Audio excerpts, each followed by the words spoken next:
ఇది మాత్రం రికార్డ్ అవుతూ ఉంటుందా? ఒక నిమిషం, let me stop the recording.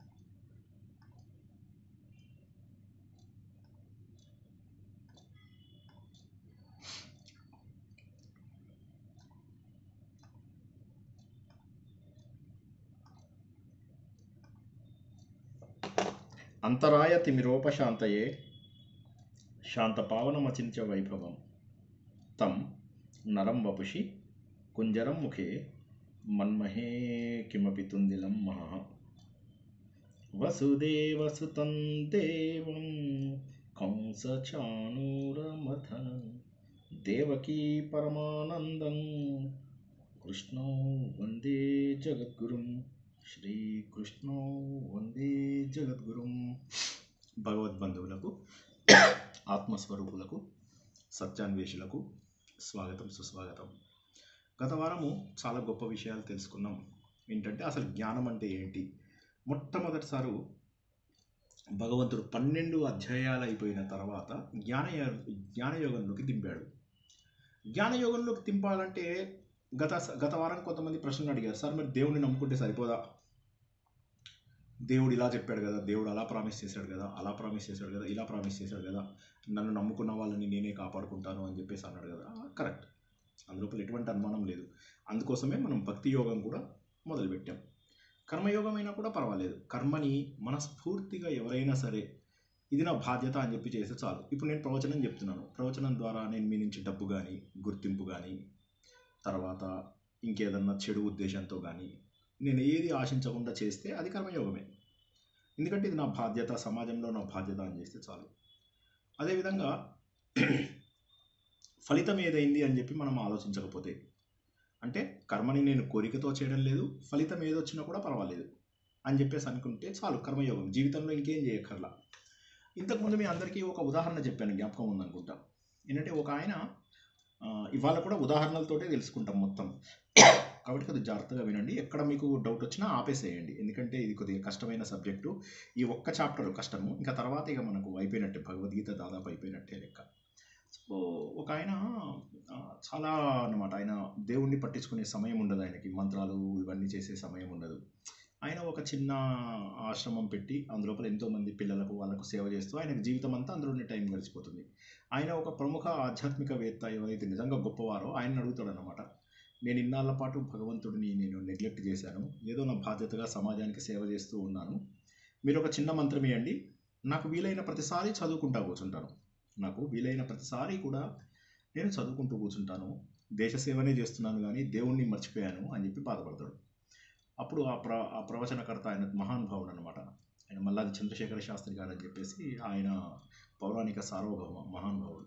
ఆయన ఏమన్నారంటే దానికి ఒకటే జవాబు, మీరు ఏ మంత్రము చదవాల్సిన అవసరం లేదు. అంటే మీరు కర్మయోగంలో ఉన్నట్లయితే ఏమీ చేయడం అవసరం లేదు. ఇక కర్మయోగం ఆటోమేటిక్గా మిమ్మల్ని భక్తిలోంచి ఆటోమేటిక్గా జ్ఞానంలోకి తీసుకెళ్ళిపోతుంది. భక్తిలోకి తీసుకెళ్ళకపోయినా సరే కర్మలోంచి మీరు డైరెక్ట్గా జ్ఞానంలోకి వెళ్ళిపోతాడు. తర్వాత మరి భక్తి యోగం సంగతి ఏంటి సార్? మరి భక్తి, మేము చాలా భక్తులం, మహాభక్తులం అంటే మీకు ఎలాంటి మహాభక్తులు? లైన్లో నిలబెట్టే మహాభక్తులా, లేక నిజంగా భగవంతుణ్ణి ప్రేమించగలరా? భగవంతుణ్ణి ఎంత ప్రేమించాలి అంటే, ఇక మనకు భగవంతుడు తప్ప ఏమీ లేదు. నా రూపం మీద నాకు ధ్యాస లేదు, నా పద్ధతి మీద నాకు ధ్యాస లేదు, ఏ బట్టలు వేసుకుంటానో నాకు ధ్యాస లేదు, అంతా కూడా భగవంతుడే కనిపిస్తున్నాడు. ఆ సినిమా నాగేశ్వరరావుది ఒక సినిమా వచ్చింది, బుద్ధిమంతుడు అనుకుంటాను ఆ సినిమా పేరు. ఇద్దరు నాగేశ్వరరావులు ఉంటారు, ఒక పెద్ద నాగేశ్వరరావు, ఒక చిన్న నాగేశ్వరరావు. పెద్ద నాగేశ్వరరావు గారు భగవంతుడి యొక్క భక్తుడు అనమాట. ఆయనకి ఎక్కడ చూసినా కూడా భగవంతుడే కనిపిస్తుంటాడు. రోజు ఆయన భగవంతుడికి గోరు ముద్దలు తినిపిస్తూ ఉంటాడు. ఇంట్లో వాళ్ళందరూ కూడా ఆయన భక్తి తెలుసు కాబట్టి ఎవరేమన్నారు. తమ్ముడు ఏంటంటే దేశ సేవలో కూడా ఉంటాడు. ఆయన అంటాడు, ఈ మఠాధిపతులు, పీఠాధిపతులు వీళ్ళందరూ మోసం చేస్తూ ఉంటారు, మన గుడి యొక్క ట్రస్టీలందరూ కూడా డబ్బు తీసుకుంటూ ఉంటారు, అన్నయ్య నువ్వు ఇలా చెయ్యకు అని చెప్పి చెప్తాడు. కానీ నా నమ్మడు, వెళ్ళేదంతా దేవుడికి వెళ్తుంది, ఆయన చూసుకుంటాడు, మధ్యలో నువ్వేవాడివి అని. సో ఈ విధంగా ఇద్దరి మధ్య లోపల సంఘర్షణ నడుస్తూ ఉంటుంది. కానీ అన్నయ్య మాత్రం భక్తిని ఎప్పటికీ వదలడు. ఆయనకి ఎప్పుడు ఎక్కడ చూసినా కూడా దేవుడే కనిపిస్తూ ఉంటాడు. తనకు నష్టం వచ్చినా సరే, తనకు భోజనం లేకపోయినా సరే, భగవంతుడికి అన్నీ ఇవ్వాలి అనేటటువంటి కోరిక. అందరూ కూడా మహేష్ బాబుది అతడు అని ఒక సినిమా చూసుంటారు కదా. ఆ సినిమా లోపల ఒక బ్రాహ్మణుడు ఉంటాడు, ఆయన పూజారి. పాపం ఆయనకి ఏమీ డబ్బు అది ఉండదు, కూతురికి ఆపరేషను చెయ్యాలి, డబ్బులు కూడా ఉండవు అన్నమాట. ఉండకపోతే అప్పుడు మహేష్ బాబు, సునీల్ వాళ్ళ ఇంటికి వెళ్తారనమాట. వెళ్ళిన తర్వాత నీళ్ళు ఇవ్వండి అంటారు, ఆయన నీళ్ళు ఇస్తారు. నీళ్ళు ఇవ్వగానే సునీల్ అంటాడు అదే చేత్తో ఏమన్నా ఇంట్లో తినడానికి ఉంటే ఇవ్వండి అంటాడు. పాపం ఆయన లోపలికి వెళ్ళి తీసుకొని వస్తాడు. తీసుకురాగానే వీళ్ళు అంత లోపల వీళ్ళు అక్కడ డబ్బు వేస్తారనమాట, చెట్లలో డబ్బు వేసేస్తారు. వేసేసి ఆ ఆయన అంటాడు సారీ ఇవాళ ఇంట్లో వంట ఏమీ ఉండలేదు, గుడి నుంచి తెచ్చిన ఏవో కొన్ని ప్రసాదాలు ఉంటే అవే ఉన్నాయి అని చెప్పి తను తినకుండా వీళ్ళకి ఇచ్చేస్తాడు. సో ఇది అంటే ఏంటంటే భగవంతుడి భక్తులు ఎలా ఉంటారు అని చెప్పడానికి ఇది ఒక మచ్చు తునక. ఇప్పుడు సార్ మేము కూడా భక్తులమే సార్ అంటే మీరు ఇలాంటి వాళ్ళ ఒక్కసారి ఆలోచించండి. మళ్ళీ నేను అందరికీ మళ్ళీ చెప్తున్నాను, మీరు నిజంగా భక్తులైతే మీకు ఈ జ్ఞానం అవసరం లేదు, ఈ ప్రవచనాలు అవసరం లేదు, ఏం అవసరం లేదు. మీకు అన్ని చోట్ల భగవంతుడు కనిపించేటట్టయితే మీకు ఏం అవసరం లేదు. నంబర్ 1, మీకు ఎప్పుడు ప్రవచనాలు ఎప్పుడు ఏమీ అవసరం లేదు అంటే మీరు నిజంగా కర్మయోగం చేస్తూ దేశసేవ చేస్తూ అందరి లోపల మానవత్వాన్ని చూస్తే మీకు ఏ ప్రవచనాలు ఏ జ్ఞానం అక్కర్లేదు. ఓకే, ఒక్కసారి ఈ విషయం అర్థం కాని వాళ్ళు ఎవరైనా సరే అడుగుతారా? ఒక 5-10 నిమిషాలు దీని మీద చర్చ పెట్టుకుందాం, నో ప్రాబ్లం. మనస్ఫూర్తిగా అడగండి, ఏ ప్రశ్న అడిగినా జవాబు చెప్తా. కానీ అడగండి, ఖచ్చితంగా అడగండి, అడగకుండా ఆగకండి, నిద్రపోకండి దయచేసి. హరే కృష్ణ. అందరు క్లియర్ ఉందా సార్? నాకు ఏంటమ్మా ధర్మలత గారు చెప్పండి. అదే కట్ వచ్చింది సార్, ఏం అర్థం కాలేదా? అందరికి అట్లే ఉందా? నా ఫోన్ నా గొంతు కట్ అయిందా అండి లేకపోతే బానే ఉందా?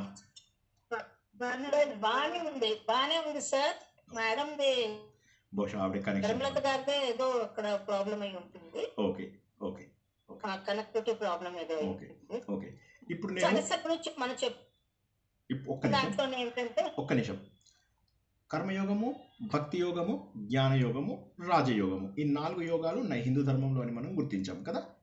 మనం ఏం చేసాము? కర్మయోగాన్ని పూర్తి చేసుకున్నాం. కర్మయోగంలో ఏంటి? కోరిక లేకుండా ఉండాలి మనకు ఏ పని చేసినా కూడా.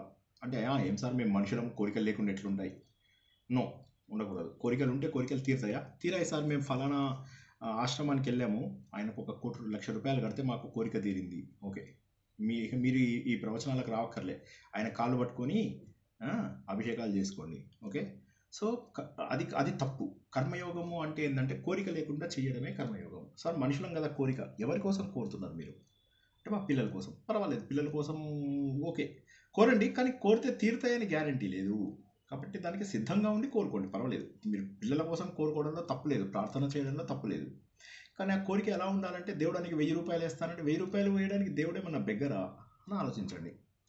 ఏం చేస్తారు మీరు కోరిక కోరుకుంటే? నేను ఒక మాట చెప్తాను, ఓకేనా? అర్థం కాని వాళ్ళు అడగండి. దేవుడా, నువ్వు గనక నేను గనక నీ మార్గంలో వెళ్తాను, ప్రకృతి ఏదైతే ఉందో ఆ మార్గంలో వెళ్తాను, కానీ నా పిల్లల భవిష్యత్తు బాగు చేయి, వారి అర్హతకు తగ్గటువంటి ఉద్యోగం వచ్చేలాగా చేయి, వాళ్ళ అర్హతకు తగ్గ చదువు వచ్చేలాగా చేయి, వాళ్ళ అర్హతకు తగ్గ పిల్ల వచ్చేలాగా చేయి. నేను దానికి బదులుగా నేను ఒక దేశానికి సేవ చేస్తాను, ఒక మనిషికి సేవ చేస్తాను. నాలో ఉన్న ఈ 4 చెడ్డ క్వాలిటీస్ ఉన్నాయి. నాకు కోపం వస్తుంది, నాకు అసూయ ఎక్కువ ఉంది, నాకు పక్కోడు పాడైపోవాలని కోరుకుంది, తర్వాత మా చుట్టాల్లో వీళ్ళు వాళ్ళు అయిపోవాలని ఇవి నేను మానేస్తాను. లేదా దేవుడా, నేను ఈ రోజు నుంచి ఏకాంతంగా బతకడానికి ప్రయత్నం చేస్తాను.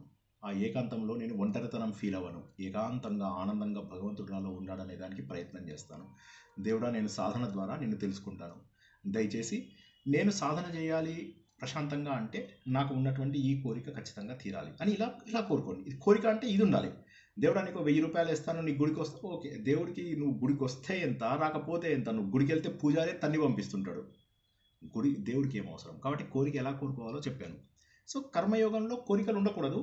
బట్ ఏదైనా కోరుకుంటే చాలా ఇంపార్టెంట్, ఏదైనా కోరుకునేటట్టయితే కోరుకోండి, కానీ మిమ్మల్ని మీరు మార్చుకుంటామని దేవుడికి చెప్పండి. ఎందుకంటే ప్రకృతికి అనుగుణంగా వెళ్ళాలి అని ఇంతవరకు మనం నేర్చుకున్నది ఏంటంటే ప్రకృతి ఎటు వెళ్తుందో మీరు అటు వెళ్ళాలి, గాలి ఎటు వీస్తుందో మీరు అటు వెళ్ళాలి. అందుకోసం కర్మయోగం. బాధ్యతగా చేస్తాను అన్ని పనులు, అయితే నీకు దేవుడు అవసరం లేదు. అన్ని పనులు ప్రశాంతంగా చేస్తాను, మనస్ఫూర్తిగా చేస్తాను, నేను బాధ్యతగా చేస్తున్నాను కాబట్టి ఇది నేను చేస్తున్నాను అనుకోడు. బ్యాంక్ ఎంప్లాయీ వెళ్ళి బ్యాంకును కాపాడింది నేను అనుకోడు, నా డ్యూటీ చేసుకొని వచ్చాను అనుకుంటాడు. బ్యాంకులో ఉన్న పైసలన్నీ నావి అనుకోడు. ఈ విధంగా ఏమవుతుందంటే వాళ్ళ లోపల ఒక బాధ్యత మాత్రమే ఉంది, కానీ దానిపైన వాళ్ళకు పొగరు కానీ లేకపోతే సంతోషం కానీ ఏమీ లేదు. బ్యాంకు 1 కోటి రూపాయలు వచ్చాయి, ఏం సంతోషం? నువ్వు ఇంటికి తీసుకెళ్తున్నావా? లేదు. కాబట్టి ఏ విధంగానైతే మనం ఉద్యోగాన్ని బాధ్యతగా చేస్తామో అదేవిధంగా కర్మను బాధ్యతగా చేసేవారికి భగవంతుడు అవసరం లేదు. నంబర్ 1. ఎందుకంటే భగవంతుడు అంటే ఈ ప్రకృతి, అది వాళ్ళు ఇంకా కాస్త డీటెయిల్గా తెలుసుకుంటాం. రెండవది భక్తి. భక్తి అంటే ఏంటంటే అంతటా భగవంతుడే కనిపించడం. భక్తి అంటే ప్రేమ. ప్రేమ ఎంత గొప్పదో ఆలోచించండి ఒకసారి. ప్రేమ అంటే ఏంటంటే ఈ ప్రపంచంలో మనకి ఏది వద్దు. తల్లిదండ్రులను ఎదిరిస్తాము, సమాజాన్ని ఎదిరిస్తాము, దేశాన్ని ఎదిరిస్తాము. ఎవరినైనా ప్రేమిస్తే మనం వాళ్ళ కోసం అన్నీ వదిలేయడానికి సిద్ధపడతాం. అది ప్రేమ అంటే. అదే విధంగా దాన్ని ఒక మనుషుల మీద కాకుండా భగవంతుడి మీద పెట్టారనుకోండి, భగవంతుడి కోసం సమాజాన్ని మీరు వదిలేయగలిగారనుకోండి, ఖచ్చితంగా మీరు మహాభక్తులు. మీకు అప్పుడు ఏది అవసరం లేదు ఇంకా. ఈ రెండూ కాకుండా సగం సగం ఉన్నోళ్ళు, నేను గుడికి వెళ్తాను ఎందుకంటే కోరిక తీరుతుంది, ఫలానా చోట ఏదో టెంపుల్ లోపల సర్వీస్ ఇచ్చారు, చేశాను, అందరికీ గొప్ప చెప్పుకున్న తర్వాత నేనేమనుకుంటాను, ఆ సర్వీస్ చేయడం వల్ల నాకు పుణ్యం వచ్చింది అని అనుకుంటాను. అయితే నువ్వు భక్తుడివి కాదు. నేను లైన్ లోపల టికెట్ కొనుక్కొని లైన్లో వెళ్ళాను, నువ్వు భక్తుడివి కాదు. నీకు టైం ఉంది, బోల్డ్ అంత టైం ఉంది, 2 రోజులు టైం ఉంది, తిరుపతిలో 2 రోజులు స్పెండ్ చేస్తున్నావు. అలాంటప్పుడు హడావిడిగా ఒక అరగంటలో దర్శనం చేసుకుని బయటికి రావాల్సిన అవసరం ఏముంది? వెళ్తున్నదే అక్కడికి. స్పెండ్ చేయి లైన్ లోపల, 6-7 గంటలు స్పెండ్ చేయి, 10 గంటలు స్పెండ్ చేయి, 14 గంటలు స్పెండ్ చేయి. ఆ లైన్లో వెళ్తున్నంతసేపు భగవంతుడు నామం, ఏడుకొండలవాడ వెంకటరమణ గోవింద గోవింద గోవింద గోవింద గోవింద గోవింద, ఆయన పాదాలను అలా గుర్తుపెట్టుకుంటూ అదే ఫోకస్ చేస్తూ ఉంటే అదే మెడిటేషన్. మెడిటేషన్ ప్రత్యేకంగా ఎవడో కూర్చొని ఇలా కూర్చొని చేయాల్సిన అవసరమే లేదు. భగవంతుడి వైబ్రేషన్స్ కొండ మీద ఎక్కువ ఉంటాయి. ఆబ్వియస్లీ ప్రకృతి శక్తులు ఎప్పుడు కూడా కొండ మీద ఎక్కువ ఉంటాయి, అడవులలో ఎక్కువ ఉంటాయి, నీళ్ళ దగ్గర ఎక్కువ ఉంటాయి. కాబట్టి అక్కడ మీరు గనక ప్రశాంత చిత్తంతో భగవంతుని ప్రార్థించాలి. కానీ హడావిడిగా కంప్లీట్ చేసుకొని, మాకు తెలుసున్న వాళ్ళు ఒకళ్ళు దర్శనం ఇప్పించారు, విఐపి దర్శనం ఇప్పించారు, గర్భగుడిలో తీసుకెళ్ళా, మీరు భక్తులు కాదు. ఇలాంటి వాళ్ళకి దేవుడు చూసుకుంటాడు. అంటే మంచిగా ప్రశాంతంగా ఉండి దేవుడినే ఆలోచించే వాళ్ళైతే మీకు ఇంకేమీ అవసరం లేదు. ఇప్పుడు మీ ప్రశ్నలు అడగండి, 5-10 నిమిషాలు టైం తీసుకుని అడగండి. ఇవాళ కూడా 10 వరకు చెప్పుకుందాం క్లాసు. మరి విఐపి దర్శనంలో కూడా ఆ భగవంతుడే పంపించాడని మనం అనుకోవచ్చు కదా సార్? మీరు అనుకోవచ్చు ఈ విధంగా, ఇట్లా వాళ్ళకి మంచి ఛాన్స్ ఇచ్చాడేమో అట్లా అనుకోవచ్చు కదా సార్? అంటే భగవంతుడు ఈ రూపంలో దగ్గరికి వెళ్ళండి అని అట్లా ఇచ్చాడు. ఆ అవకాశాన్ని తీసేసి ఆ అవకాశాన్ని వదిలేయండి. అయితే ఇప్పటి నుంచి మీకు ఆ అవకాశం ఇచ్చాడు అనుకోండి దేవుడు, ఆ అవకాశాన్ని వదిలేయండి, సరేనా? ఆ అవకాశాన్ని వదిలేసి అది మీరు వేరే వారి కోసం అని అంకితం చేయండి. ఎవరైతే మీకు కాళ్ళు చేతులకు ప్రాబ్లం ఉంది, ఎస్, మీరు ముసలితనంతో బాధపడుతున్నారు, ఎస్, తప్పకుండా వెళ్ళండి. అదే కాకుండా మీరు ఆ సిటీ లోపల అరగంటలో వెళ్ళిపోతున్నారు, మీరు వేరే సిటీకి వెళ్ళిపోవాలి, you are a traveller, you are a travelling soldier, అప్పుడు వెళ్ళిపోండి, పర్లేదు. ఒక అరగంట దర్శనం చేసుకొని వెళ్ళిపోండి. అది స్పెషల్ కేసు. నేను స్పెషల్ కేసెస్ గురించి ఎప్పుడు మాట్లాడాను. మీకు కాళ్ళు చేతులు బాగుండి, సమయం చేతిలో ఉండి, అన్ని బాగున్నప్పుడు మీకు అలాంటి అవకాశం వస్తే వేరే వాళ్ళకి అవకాశం ఇవ్వండి. పూరి లోపల చెప్పాను అనుకుంటా ఒకసారి, ఇట్లాగే అయితే ఏమైందంటే అక్కడ ఇలాగే వేరే వాళ్ళని దర్శనం చేయించాలి. నాతో ఉన్న వాళ్ళలో ఒకరికి కాలు లేదు, ఒకరికేమో 82 ఇయర్స్. ఆ లైన్ చూస్తేనేమో ఇదిగా ఉంది. వాళ్ళని తీసుకెళ్తుంటే నాకు విపరీతమైన కష్టం అయిపోయింది. ఆ జనాలు తోస్తున్నారు, వాళ్ళిద్దరిని కాపాడుకుంటూ వాళ్ళిద్దరికి దర్శనం చేద్దామని ఇటు తోస్తున్నారు, అటు తోస్తున్నారు, నా ఎముకలు ఇరగొట్టేస్తున్నారు. కానీ నేను చేసి దర్శనం వచ్చిన తర్వాత బయటకు వచ్చేసరికి నాకు అప్పుడు జ్ఞాపకం వచ్చింది ఏంటంటే నేను దర్శనం చేసుకోలేదు. ఏడ్చేసా, ఏంటి ఇంత దూరం వచ్చి దైవ దర్శనం చేసుకోలేదు నేను, ఇదేనా మరి అని బాధపడ్డాను. సరే పోన్లే, వాళ్ళు కూడా దైవ రూపాలే, వాళ్ళ రూపంలో నేను దర్శనం చేసుకున్నానని కొద్దిసేపు నన్ను నేను సమాధానపరుచుకున్నాను. ఇంతలోకి మా నుంచి వచ్చినటువంటి ఒక ఆయన, ఆ 82 ఇయర్స్ ఆయన, కొద్దిగా చాదస్తం ఎక్కువ, ఆయన అన్నాడు నేను ఆలయం మొత్తం తిరుగుతాను అన్నాడు. అసలు నడవడానికే ప్లేస్ లేదు, ఆయన తిరుగుతా అన్నాడు. పెద్ద ఆయన చెప్తే బాధపడతాడు, అరుస్తే ఏడుస్తాడు. సరే తిరగమంటే ఇక ఆయన తిరుగుతునే సమయం చాలా టైం పడుతుంది నాకు తెలుసు. సరే ఇంకోసారి ట్రై చేద్దాం ఇప్పుడు అని చెప్పి వెళ్ళేసరికి ఏమైంది, లైన్ మొత్తం క్లియర్ అయిపోయి డైరెక్ట్గా దేవుడి దగ్గరికి ఒక 100 మందిని డైరెక్ట్గా పంపించేసేసారు. అది వాళ్ళు చూసింది ఎక్కడో 3 దర్వాజాల బయట అయితే, నేను ఫస్ట్ అసలు దేవుడిని దర్వాజా లేదు, డైరెక్ట్గా దేవుడి దగ్గరికి వెళ్ళిపోయి అక్కడ చూసుకొని హ్యాపీగా బయటకు వచ్చా. మీరు వేరే వాళ్ళకి అవకాశం ఇవ్వండి, దేవుడు మీకు అవకాశం ఇస్తాడు. మీరు అవకాశం వచ్చింది అనేది అసలు ఇప్పుడు అనుకోకండి. అలాగా మీరు వేరే వాళ్ళకి అవకాశం ఇవ్వండి, మీ అదృష్టాన్ని వేరే వాళ్ళతో పంచండి. అప్పుడు దేవుడు మీకు అవకాశం ఇవ్వకపోతే నన్ను అడగండి. జై శ్రీకృష్ణ. నెక్స్ట్ ప్రశ్న,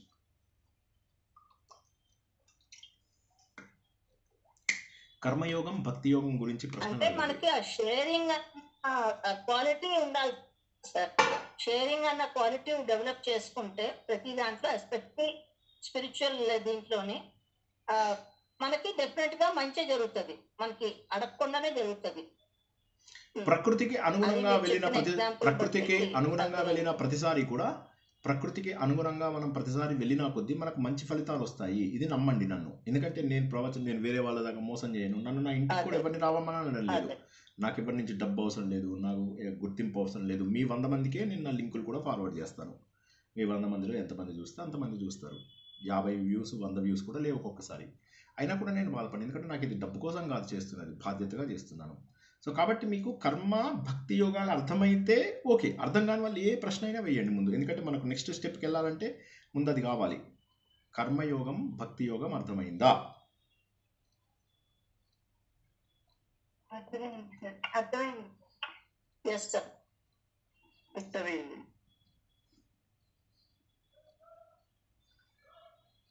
ఓకే, అందరికి అర్థమైంది అన్నారు కాబట్టి ముందుకెళ్తున్నా.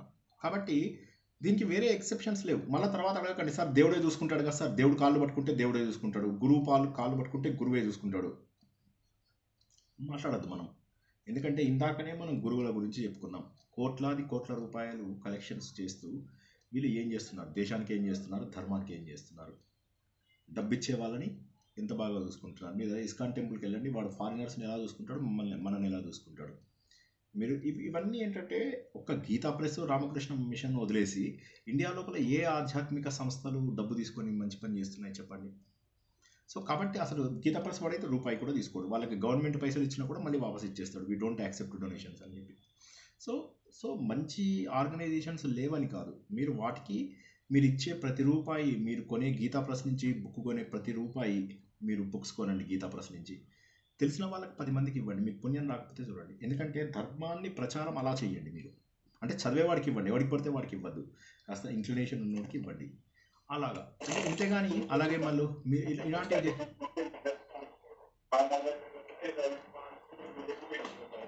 మాధవి సామవేదం గారు మీరు మ్యూట్లో పెట్టుకోవాలి. మాధవి సామవేదం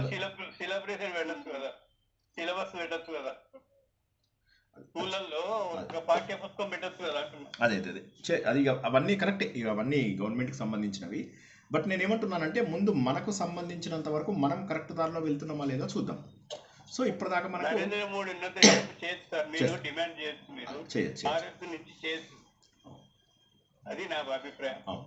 కరెక్ట్. ఇంకెవరికైనా ఏమైనా సందేహాలు ఉంటే తీసుకోండి, లేకపోతే ఇప్పుడు మనం ముందుకెళ్దాం. ఈ కర్మ భక్తి రెండింటి గురించి భగవంతుడు 12 అధ్యాయాలలో చెప్పాడు. ఈ 12 అధ్యాయాలలో కూడా మొదటి 6 అధ్యాయాల లోపల కర్మ ఎలా చేయాలో చెప్పారు. 7, 8, 9, 10, 11, 12 అధ్యాయాలలో నిజంగా భక్తి అంటే ఏంటో చెప్పాడు. ఇవన్నీ నావే, నువ్వు అనవసరంగా అన్నీ నీవి అనుకుని చెప్పేసి పొగరగా ఉన్నావు, కానీ ఇవేవి నీవి కాదు, ఇవన్నీ కూడా నావే. ఇందులో ఉన్న ప్రతి వస్తువు నావే. అనవసరంగా నాది అని ఏదైతే నువ్వు మమకారంతో నువ్వు ఏ విధంగానైతే ఇన్ని తప్పులు చేస్తున్నావో ఆ తప్పుల నుంచి బయటపడు అని చెప్పేసి భగవంతుడు చెప్పాడు భక్తి యోగంలో. చెప్పి భగవంతుడు తను డైరెక్ట్గా ఇండైరెక్ట్గా కనిపించాడు అర్జునుడికి. ఇండైరెక్ట్గా అంటే ప్రతి చోట తనే కనిపించాడు. చెట్టులో, చేమలో, ఏనుగులలో, గుర్రాలలో, అన్నిటిలో, పాములలో, మనుషులలో, పాండవులలో, మునులలో, ఋషులలో, సిద్ధులలో, అందరిలో తను కనిపించాడు. కనిపించి మళ్ళీ ఏం చేశాడు, అర్జునుడు అన్నాడు కరెక్ట్, ఇవన్నిట్లలో నువ్వు ఉన్నావని నాకు అర్థమవుతుంది, కానీ నేను డైరెక్ట్గా కూడా చూడాలనుంది. ఏదైతే ప్రపంచమంతా వ్యాపించి ఉన్నావో ఆ రూపాన్ని నాకు చూడాలని ఉంది అనగానే అప్పుడు దేవుడు ప్రపంచమంతా వ్యాపించి చూపించగానే అప్పుడు అర్జునుడికి అర్థమైంది ఇదంతా దేవుడే, నేను కూడా దేవుడి యొక్క స్వరూపమే, నేను కూడా సముద్రంలో ఒక బిందువునే అని అర్థమైతే దేవుడు ఏమన్నాడు, ఇప్పుడు నువ్వు భక్తుడువా కాదా నేను చెప్తాను అని 35 లక్షణాలు ఇచ్చాడు. ఆ 35 లక్షణాలు మీలో ఉన్నాయా, నాలో ఉన్నాయా ఒకసారి మనం చూసుకుంటే మనం భక్తులమా కాదా తెలుస్తుంది. అందులో ఎక్కడ చెప్పాడు, లైన్లో మీరు హడావిడిగా తొయ్యండి పక్కవాడినని, విఐపి దర్శనాలకు వెళ్ళండి అని చెప్పి, ఆలయాలకు వెళ్ళండి అని చెప్పి, లేకపోతే మీరు అభిషేకాలు చేయి, ఇవేమన్నా చెప్పాడా భగవంతుడు? అంతకుముందే చెప్పాడు పత్రం పుష్పం ఫలం తోయం. మన మానసిక పూజలు గొప్పవి. మన ఉపదేశ సారంలో కూడా తెలుసుకున్న మానసిక పూజ ద్వారా భగవంతుడికి చాలా తొందరగా దగ్గర అవుతాము అన్నట్టు. మరి వాటి నుంచి మనం దగ్గర అవ్వచ్చు కదా, ఎందుకు మనం ఈ హడావిడి హంగుకు ఆర్భాటం ఇస్తున్నాం? అందుకని చెప్పి భగవంతుడు ఏం చేశాడంటే 12 అధ్యాయాలు అయిపోయిన తర్వాత ఇప్పుడు ఇంకా నువ్వు నిజమైనటువంటి భక్తుడువా అంటే ఎస్ నేను నిజమైన భక్తుని, నాకు ఇప్పుడు అర్థమైంది, అంతా దేవుడే వ్యాపించి ఉన్నాడు అని కనుక మనస్ఫూర్తిగా నమ్మితే వాడు ఎవరికి ద్రోహం చేయడు. మళ్ళీ ఒకసారి చెప్తున్నా, ప్రపంచమంతా దేవుడే ఉన్నాడు, ఎవరికి నువ్వు హాని చేస్తావు? ఎవరిని హాని చేయాలన్నా అమ్మో ఇందులో దేవుడు ఉన్నాడు. ఒక చీమ వెళ్తూ ఒక దోమ వెళ్తుంది, దోమ వెళ్తుంటే దోమ కదులుతూ ఉంటుంది, నువ్వు వెళ్ళి బ్యాట్తో కొట్టే చచ్చిపోతుంది. చంపుతావా నువ్వు? అందులో దేవుడు ఉన్నాడు అని చెప్పి కదలిక ఉన్నంత వరకు అందులో దేవుడు ఉన్నాడు. ఆ కదలికని నువ్వు ఆపుతావా? ఆపవు. అప్పుడు బ్యాట్తో కొట్టడం ఆపేస్తావు. సో కాబట్టి అప్పుడు ఏమవుతుంది, ప్రతి చోట దేవుడు ఉన్నాడు అని చెప్పి కనుక నువ్వు గుర్తిస్తే తప్పులు చెయ్యవు, తప్పులు లిమిట్ చేసుకుంటావు. అప్పుడు మాత్రమే నువ్వు నిజమైన భక్తుడు అవుతావు. 12వ అధ్యాయం దాకా నువ్వు వచ్చావా లేదా అని చెప్పాలంటే ఏమంటున్నాడు భగవంతుడు? ఏమనంటున్నాడంటే నువ్వు అందరిలో భగవంతుణ్ణి చూడగలగాలి, ప్రపంచంలో అనవసరమైన విషయాలన్నిటికీ దూరంగా ఉంటూ ఉండాలి అని చెప్పి చెప్పాడు. చెప్పిన తర్వాత 13వ అధ్యాయానికి వచ్చేసరికి ఏమైందంటే అసలు ఈ ప్రపంచం ఎలా ఏర్పడింది? అర్జున, ఈ శరీరమే క్షేత్రము, ఇందులో జ్యోతిగా వెలుగుతున్నటువంటి ఆత్మస్వరూపంలో ఉన్నటువంటి వాడు క్షేత్రజ్ఞుడు. ఈ ప్రపంచంలో ఉన్నదంతా కూడా సాత్విక, రాజసిక, తామసిక గుణాలనే మూడిటితో ఉన్నటువంటి ప్రకృతి. కానీ అందులోపల నీ చైతన్య రూపంలో ఉన్నటువంటి వాడిని నేను పురుషుడను. నీకు ప్రకృతి గురించి చెప్పాను, పురుషుడి గురించి చెప్పాను, క్షేత్రం గురించి చెప్పాను, క్షేత్రజ్ఞుడి గురించి చెప్పాను. మరి జ్ఞానము, జ్ఞేయము అనేవి కూడా 6 విషయాలని ఈ అధ్యాయంలో డిస్కస్ చేస్తాం మనం. క్షేత్రం, క్షేత్రజ్ఞుడు. క్షేత్రం అంటే పొలం. క్షేత్రజ్ఞుడు అంటే ఆ పొలంలో ఏదైతే మీ వస్తువులను పుట్టించే శక్తి ఉందో, మీ చెట్లను చేమలను పుట్టించే శక్తి ఉందో అది క్షేత్రజ్ఞుడు. అందులోపల మంచి విత్తనాలు వేస్తే మంచివి పెరుగుతాయి, చెడ్డ విత్తనాలు వేస్తే చెడ్డవి పెరుగుతాయి. కానీ ఆ పెరిగించే శక్తి భగవంతుడు. నీ శరీరం ఉంది, నీ శరీరం వచ్చింది క్షేత్రం. ఈ క్షేత్రంలో చైతన్యవంతమైనటువంటి భగవంతుడు ప్రవేశించాడు. ఇప్పుడు దాన్ని మంచికి యూజ్ చేసుకుంటావా, చెడుకు యూజ్ చేసుకుంటావా? That's up to you. కాబట్టి భగవంతుడు ఇచ్చిన దాన్ని మనం ఎలా వాడుకుంటున్నాము అనేటటువంటిది గుర్తించాలి. ఇవి 4 అవే చెప్పాడు. అప్పుడు ఈ ప్రకృతి అనేటటువంటిది ఏదైతే ఉందో అది సాత్విక, రాజసిక, తామసిక గుణాల ద్వారా ఉంది. దానివల్ల నువ్వు చెడు చేయడం అనేది జరుగుతుంది. కానీ నీ దేహమే దేవాలయం, ఇందులో ఉన్నటువంటిదే సనాతనమైనటువంటి దైవం అని చెప్పేసి భగవంతుడు ఏమంటున్నాడంటే, కాబట్టి అర్జున, నువ్వు ఇప్పుడు జ్ఞానం తెలుసుకోవడానికి అర్హత వచ్చింది. ఎందుకంటే నువ్వు భక్తుడు అయ్యావని చెప్తున్నావు కాబట్టి జ్ఞానం గురించి తెలుసుకోగలుగుతున్నావు. జ్ఞానం అందరికీ అర్థం కాదు. ఇది అర్థమైన తర్వాత జ్ఞానం ద్వారా నువ్వు ఏదైతే పొందుతావో అది జ్ఞేయం. అంటే మరి జ్ఞానం అంటే ఏమిటి? మరి భగవంతుడా జ్ఞానం అంటే ఏంటి అంటే గత వారం మనం తెలుసుకున్నాం. ఏమని? ఆర్జవం, అహింస, అమానిత్వం, దంభం లేకుండా ఉండడం, శాంతి, సహనం, శౌచం, ఆత్మనిగ్రహం, ఇంద్రియ విషయాల లోపల సరైనటువంటి స్థైర్యం ఉండాలి. ఆచార్య ఉపాసన. ఆచార్య ఉపాసన అంటే ఎవరిని పడితే వారిని పూజించడం కాదు, మనలో చీకటిని తొలగించే వాళ్ళని గుర్తించి అహంకారం లేకుండా ఉండడం. జన్మ, మృత్యు, జరా, వ్యాధులలో దోషం ఉంది. పుట్టాను నేను, పుట్టినప్పుడు కనిపిస్తుంది నాకు అమ్మ నన్ను ముద్దు చేయడం కనిపిస్తుంది, నాన్న ముద్దు చేయడం కనిపిస్తుంది, ఇంట్లో వాళ్ళందరూ నన్ను ముద్దు చేయడం కనిపిస్తుంది, కావాల్సినవన్నవి కొనివ్వడం కనిపిస్తుంది, ఆనందంగా ఎదుగుతున్నాను. తర్వాత స్కూల్కి వెళ్ళాను. స్కూల్కి వెళ్ళిన తర్వాత స్కూల్ లోపల టీచర్లు నన్ను పొగడ్డం కనిపిస్తుంది. స్కూల్ లోపల నాకు పాస్ అయ్యాను కొన్నిసార్లు, ఫెయిల్ అయ్యాను కొన్నిసార్లు, పైకి వచ్చాను, కష్టపడ్డాను, అన్నీ చేశాను. తర్వాత ఉద్యోగం సంపాదించుకున్నాను. ఇంతలోకి ఒక అమ్మాయి పరిచయం అయింది. అమ్మాయితోటి నేను పెళ్ళికి ముందు ఎంత ఆనందంగా ఉన్నాను. ఎక్కడ ఉన్నాము, నది దగ్గరికి వెళ్ళాము, ఇవన్నీలో ఉన్నాము, రాత్రులు మాట్లాడుకుంటుంటే, పగళ్ళు మాట్లాడుకుంటుంటే సమయం అలా గడిచిపోయేది. పాటలని పంచుకున్నాము, అనుభూతులను పంచుకున్నాము, ఆనందాన్ని పంచుకున్నాము. చిన్న స్పర్శ కూడా ఎంతో అద్భుతంగా అనిపించింది. ప్రపంచంలో ప్రేమ తప్ప మరేది కాదు అని చెప్పేసి అనిపించింది. తర్వాత పెళ్ళయింది. పెళ్ళైన తర్వాత పిల్లలు, మళ్ళీ పిల్లలలో ఆనందాన్ని చూసుకున్నాము, పిల్లల కోరికలన్నీ తీర్చుకున్నాము. ఇంతలోకి ఉద్యోగంలో ఉన్నత స్థాయికి వెళ్తున్నాము. తర్వాత చూసేసరికి మెల్లమెల్లగా శరీరం ముడతలు పడుతుంది, శరీరంలో తెల్ల వెంట్రుకలు వస్తున్నాయి, శరీరం రోగగ్రస్తం అవుతోంది. అయినప్పటికీ కూడా నేను వెనక్కి వెళ్ళాలనుకుంటున్నాను. కానీ నా ఆలోచనలు, నా మెమొరీస్ నాతోటే ఉన్నాయి. ఆ స్మృతులన్నీ కూడా నాకు చెప్తున్నాయి, నువ్వు ఇంత ఆనందంగా ఉన్నావు, నిన్ననే నువ్వు పిల్లవాడిగా ఉన్నావు, ఇదేనా గాలిబుడగ లాంటి జీవితం, ఇదేనా? అయిపోయింది. శరీరంలో ముడతలు పడ్డాయి. పిల్లలకు వాళ్ళ జీవితం అలవాటైంది. నన్నెవరూ పట్టించుకున్నటువంటి స్థాయికి వచ్చాను. నన్నెవరూ పట్టించుకోవడం లేదు. వ్యాధిగ్రస్తం అయిపోయాను. హాస్పిటల్లో పడేశారు. డాక్టర్ల పాటికి డాక్టర్లు, నర్సుల పాటికి నర్సులు ఉన్నారు, కానీ పిల్లలు రావడం లేదు. ఇవన్నీ జరుగుతున్నాయి. చివరికి ఏదో ఒక రోజు శరీరాన్ని వదిలేశాను. శరీరం వదిలే వరకు కూడా కోరికలు నన్ను వదలడం లేదు. బాధగా ఉంది. గత స్మృతులన్నీ నాకు గుర్తొస్తున్నాయి. నా భార్య, నా పిల్లలు, నాకు ఎంతో ఇష్టమైనటువంటి స్నేహితులు, నన్ను ప్రేమగా పెంచిన అమ్మ, నాన్న, ఇవన్నీ జ్ఞాపకం వస్తున్నారు. నా బంధువులు, నా స్నేహితులు చనిపోవడం నాకు తెలుస్తోంది. ఎన్నో అనుకోని సంఘటనలు నా జీవితంలో తెలిసాయి. ఇప్పుడు ఆలోచిస్తున్నాను నేను, ప్రతిదీ కూడా దోషం ఉన్నటువంటిది ఈ ప్రపంచంలో. జన్మ, మృత్యు, జర, ఈ ముసలితనము, ఈ రోగాలు, వీటన్నింటిలో దోషం ఉంది. కాబట్టి ఈ దోషాలను నేను గుర్తించాను. ఈ దోషాలు నాకు కనిపిస్తున్నాయి అని చెప్పేసి మనం ఆ దోష దర్శనం చేసుకోవాలి. చేసిన తర్వాత ఇక దేనిపైన ప్రీతి ఉండకూడదు. ఇది మనకు మొదట్లోనే వస్తే మంచిది. చేతులు కాలిన తర్వాత ఆకులు పట్టుకుని లాభం ఏంటి? ఇక ఎవరితోటి అటాచ్మెంట్ పనికి రాదు. ఓకే, ఇప్పుడు తెలిసింది నాకు. నా ఫ్రెండ్స్ని వాళ్ళని వీళ్ళని అని చూస్తున్నాను, వాళ్ళు ఒకసారి కాలిపోతారు, కాలిపోయిన తర్వాత వాళ్ళకి విలువ ఉండదు. నా శరీరం ఒక పురుగుల మయము, నన్ను కనుక కాల్ చేస్తే బూడిదైపోతాను, నీళ్ళలో పడేస్తే వస్తువులు తింటాయి, గద్దలో అవి తింటే ఎముకలు మిగిలిపోతాయి, అలా గాలిలో పడేస్తే సూక్ష్మజీవులకు ఆహారంగా అయిపోయి కుళ్ళిపోతాను. ఈ శరీరానికి విలువ లేదు, ఈ క్షేత్రానికి విలువ లేదు. కానీ నేను ఆత్మస్వరూపంలో ఉన్నటువంటి క్షేత్రజ్ఞుడను. అందుకోసమే నేను ఈ రోజు నుంచే వివిక్త దేశ సేవిత్వాన్ని పాటిస్తాను. అంటే ఏకాంతంగా ఉంటాను, అసంగ జీవనం మొదలెడతాను. ఆత్మ ఏది, ఆత్మ కానిదేది అని చెప్పేసి ఆలోచిస్తాను.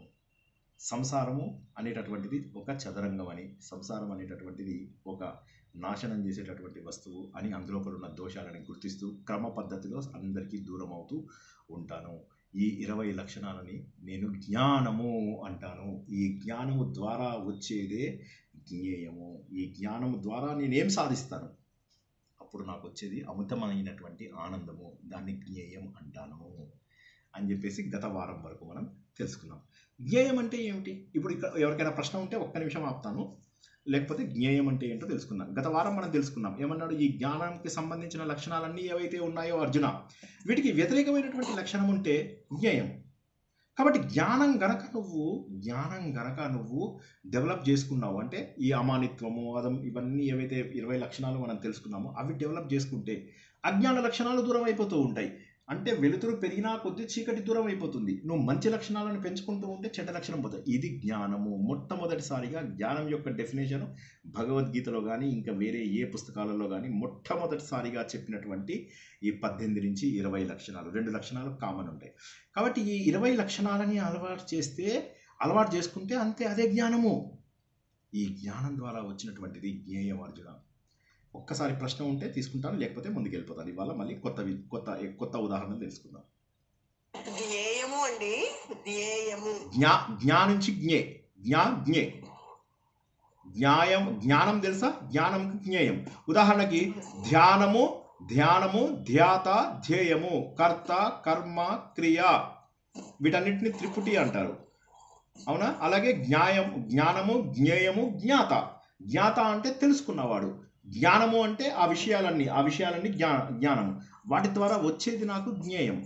అలాగే ధ్యానం అంటే మెడిటేషన్. ఆ ధ్యానం చేసేవాడిని ధ్యాత అంటారు.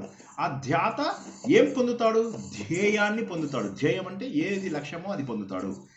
అలాగే ఇక్కడ జ్ఞానము, జ్ఞేయము, జ్ఞాత. ఇప్పుడు భగవంతుడు జ్ఞానము ద్వారా లభించేది జ్ఞేయం గురించి చెబుతున్నాడు. సుమిత్ర గారు, మీకు 12వ శ్లోకం వచ్చా? భగవద్గీత 13వ అధ్యాయంలో 12వ శ్లోకం వచ్చా? చదవండి. ఎవరైనా చదవండి. ఆవిడ చదవకపోతే ఎవరైనా చదవండి. చదవండి, ఎవరో ఒకరు చదవండి. అంతే.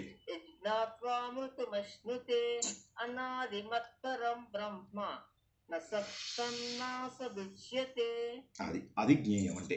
జ్ఞేయం అంటే ఒక బ్రహ్మ వస్తువు. బాబు, పైన తెలిపినటువంటి 20 లక్షణాలను గనక నువ్వు తెలుసుకున్నట్లయితే నీకు పొందేది జ్ఞేయము. ఆ బ్రహ్మ వస్తువుని నువ్వు పొందగలుగుతావు. ఆ 20 గనక నువ్వు సాధించు, అప్పుడు నీకు జ్ఞేయం వస్తుంది. ఈ జ్ఞానం ఇంకా వేటితోటి రాదు. ఇక నువ్వు జ్ఞానంతో తప్ప జ్ఞేయం అనేది ఎక్కడా పొందవు. జ్ఞేయం రావాలి అంటే ఆ లక్షణాలను పొందాల్సిందే. అవి లేనప్పుడు మనకేంటంటే బద్ధకంగా కూర్చున్న చోటే అన్నీ వచ్చేయాలనుకుంటాం. కానీ కాదు, ఈ సాధన జరపాలి. ఇది తెలుసుకున్నట్టయితే నీకు ఇంకా ఏ కర్తవ్యము మిగలదు. జ్ఞాన యోగులకు కర్తవ్యం అంటూ ఉండదు. కర్మయోగులకు కర్తవ్యం ఉంటుంది, జ్ఞానయోగులకు కర్తవ్యం ఉండదు. వారు సంసారాన్ని త్యజించి వాళ్ళు ముముక్షువులు అయిపోతారు. ముముక్షువులు అంటే మోక్షాన్ని కాక్షించే వాళ్ళుగా అవుతారు. జ్ఞేయం అనేటటువంటిది సహజంగానే పరబ్రహ్మ లక్షణము. అది నీలోనే ఉంది. అది లేదు అనడానికి లేదు, ఉంది అనడానికి లేదు. ఉంది అనాలి అంటే తెలియడం లేదు. కానీ లేదు అందామంటే మరి ప్రపంచం అంతా కూడా దానితోటే సంబంధం ఉంది కదా. దానికి రంగు, రూపం, ఆకారం ఇవన్నీ ఏవి లేవు.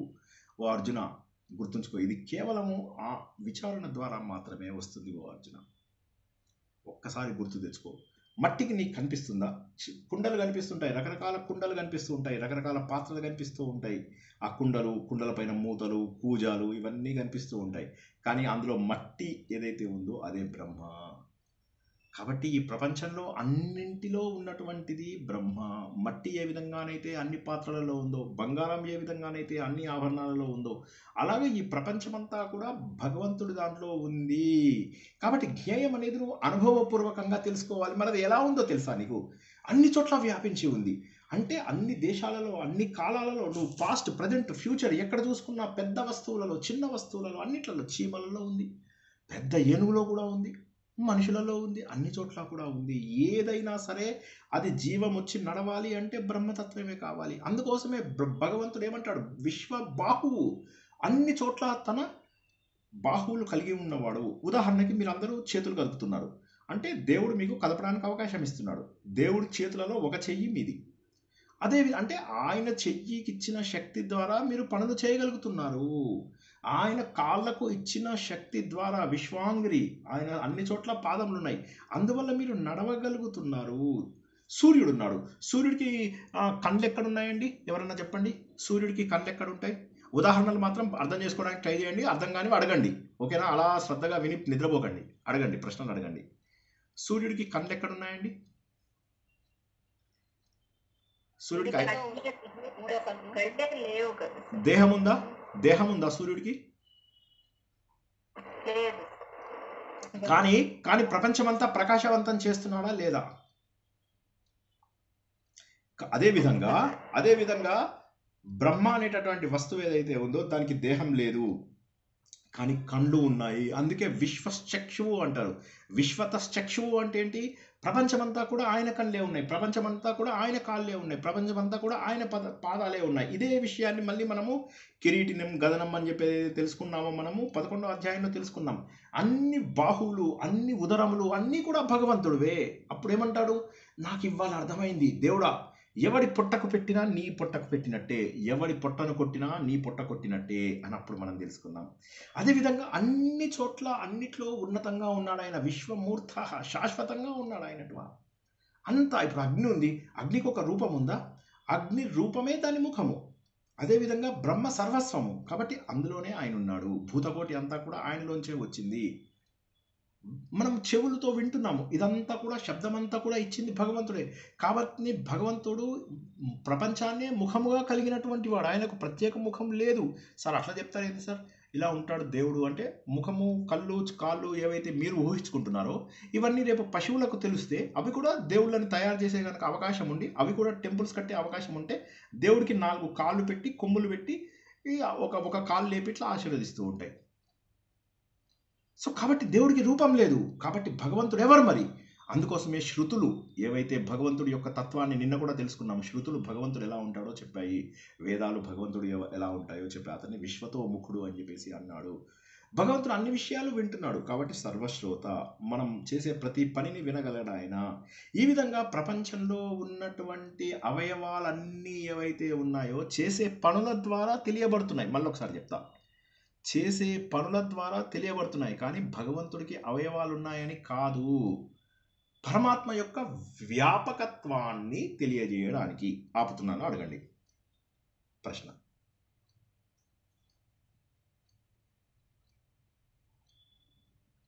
భగవంతుడు అంతటా ప్రశ్న లేదా? అంతటా వ్యాపించాడు అని చెప్పడానికే, కానీ భగవంతుడికి కాళ్ళు చేతులు ఉన్నాయని కాదు. విశ్వతోముఖుడు భగవంతుడు, విశ్వతశ్చక్షువు. భగవంతుడు ఏంటి? విశ్వబాహు, విశ్వ అంగిరి. ఇవన్నీ కూడా భగవంతుడు ఏదైతే ఉన్నాడో అన్ని చోట్ల ఆయన వ్యాపించి ఉన్నాడు అని చెప్పి చెప్పడానికి మాత్రమే. మనం అనుకుంటాం, శ్రీనివాస్ గారు ఒక ఉదాహరణ చెప్పండి. ఇప్పుడు నేను మంచి చేస్తున్నాను, అవతల వాడు చెడు చేస్తున్నాడు, కానీ వాడు వచ్చి నన్ను తినేస్తున్నాడు. మరి భగవంతుడు ఏం చేయడానికి అంటే అది ప్రారంభము, అవి పక్కన పెట్టేయండి. భగవంతుడికి సంబంధించినప్పుడు అంతవరకు సముద్రం ఉంది, సముద్రంలో పెద్ద అల వచ్చింది, పెద్ద అల వచ్చి చిన్న అలని డిస్టర్బ్ చేసేస్తుంది. పెద్ద అల వచ్చింది, అంతవరకు చిన్న అల ఏదైతే ఉందో అదే పెద్ద అలలో కలిసిపోయి వెళ్ళిపోయింది. కాబట్టి భగవంతుడికి ఇది పెద్ద అలనా, ఇది చిన్న అలనా, అలా ఉండదు.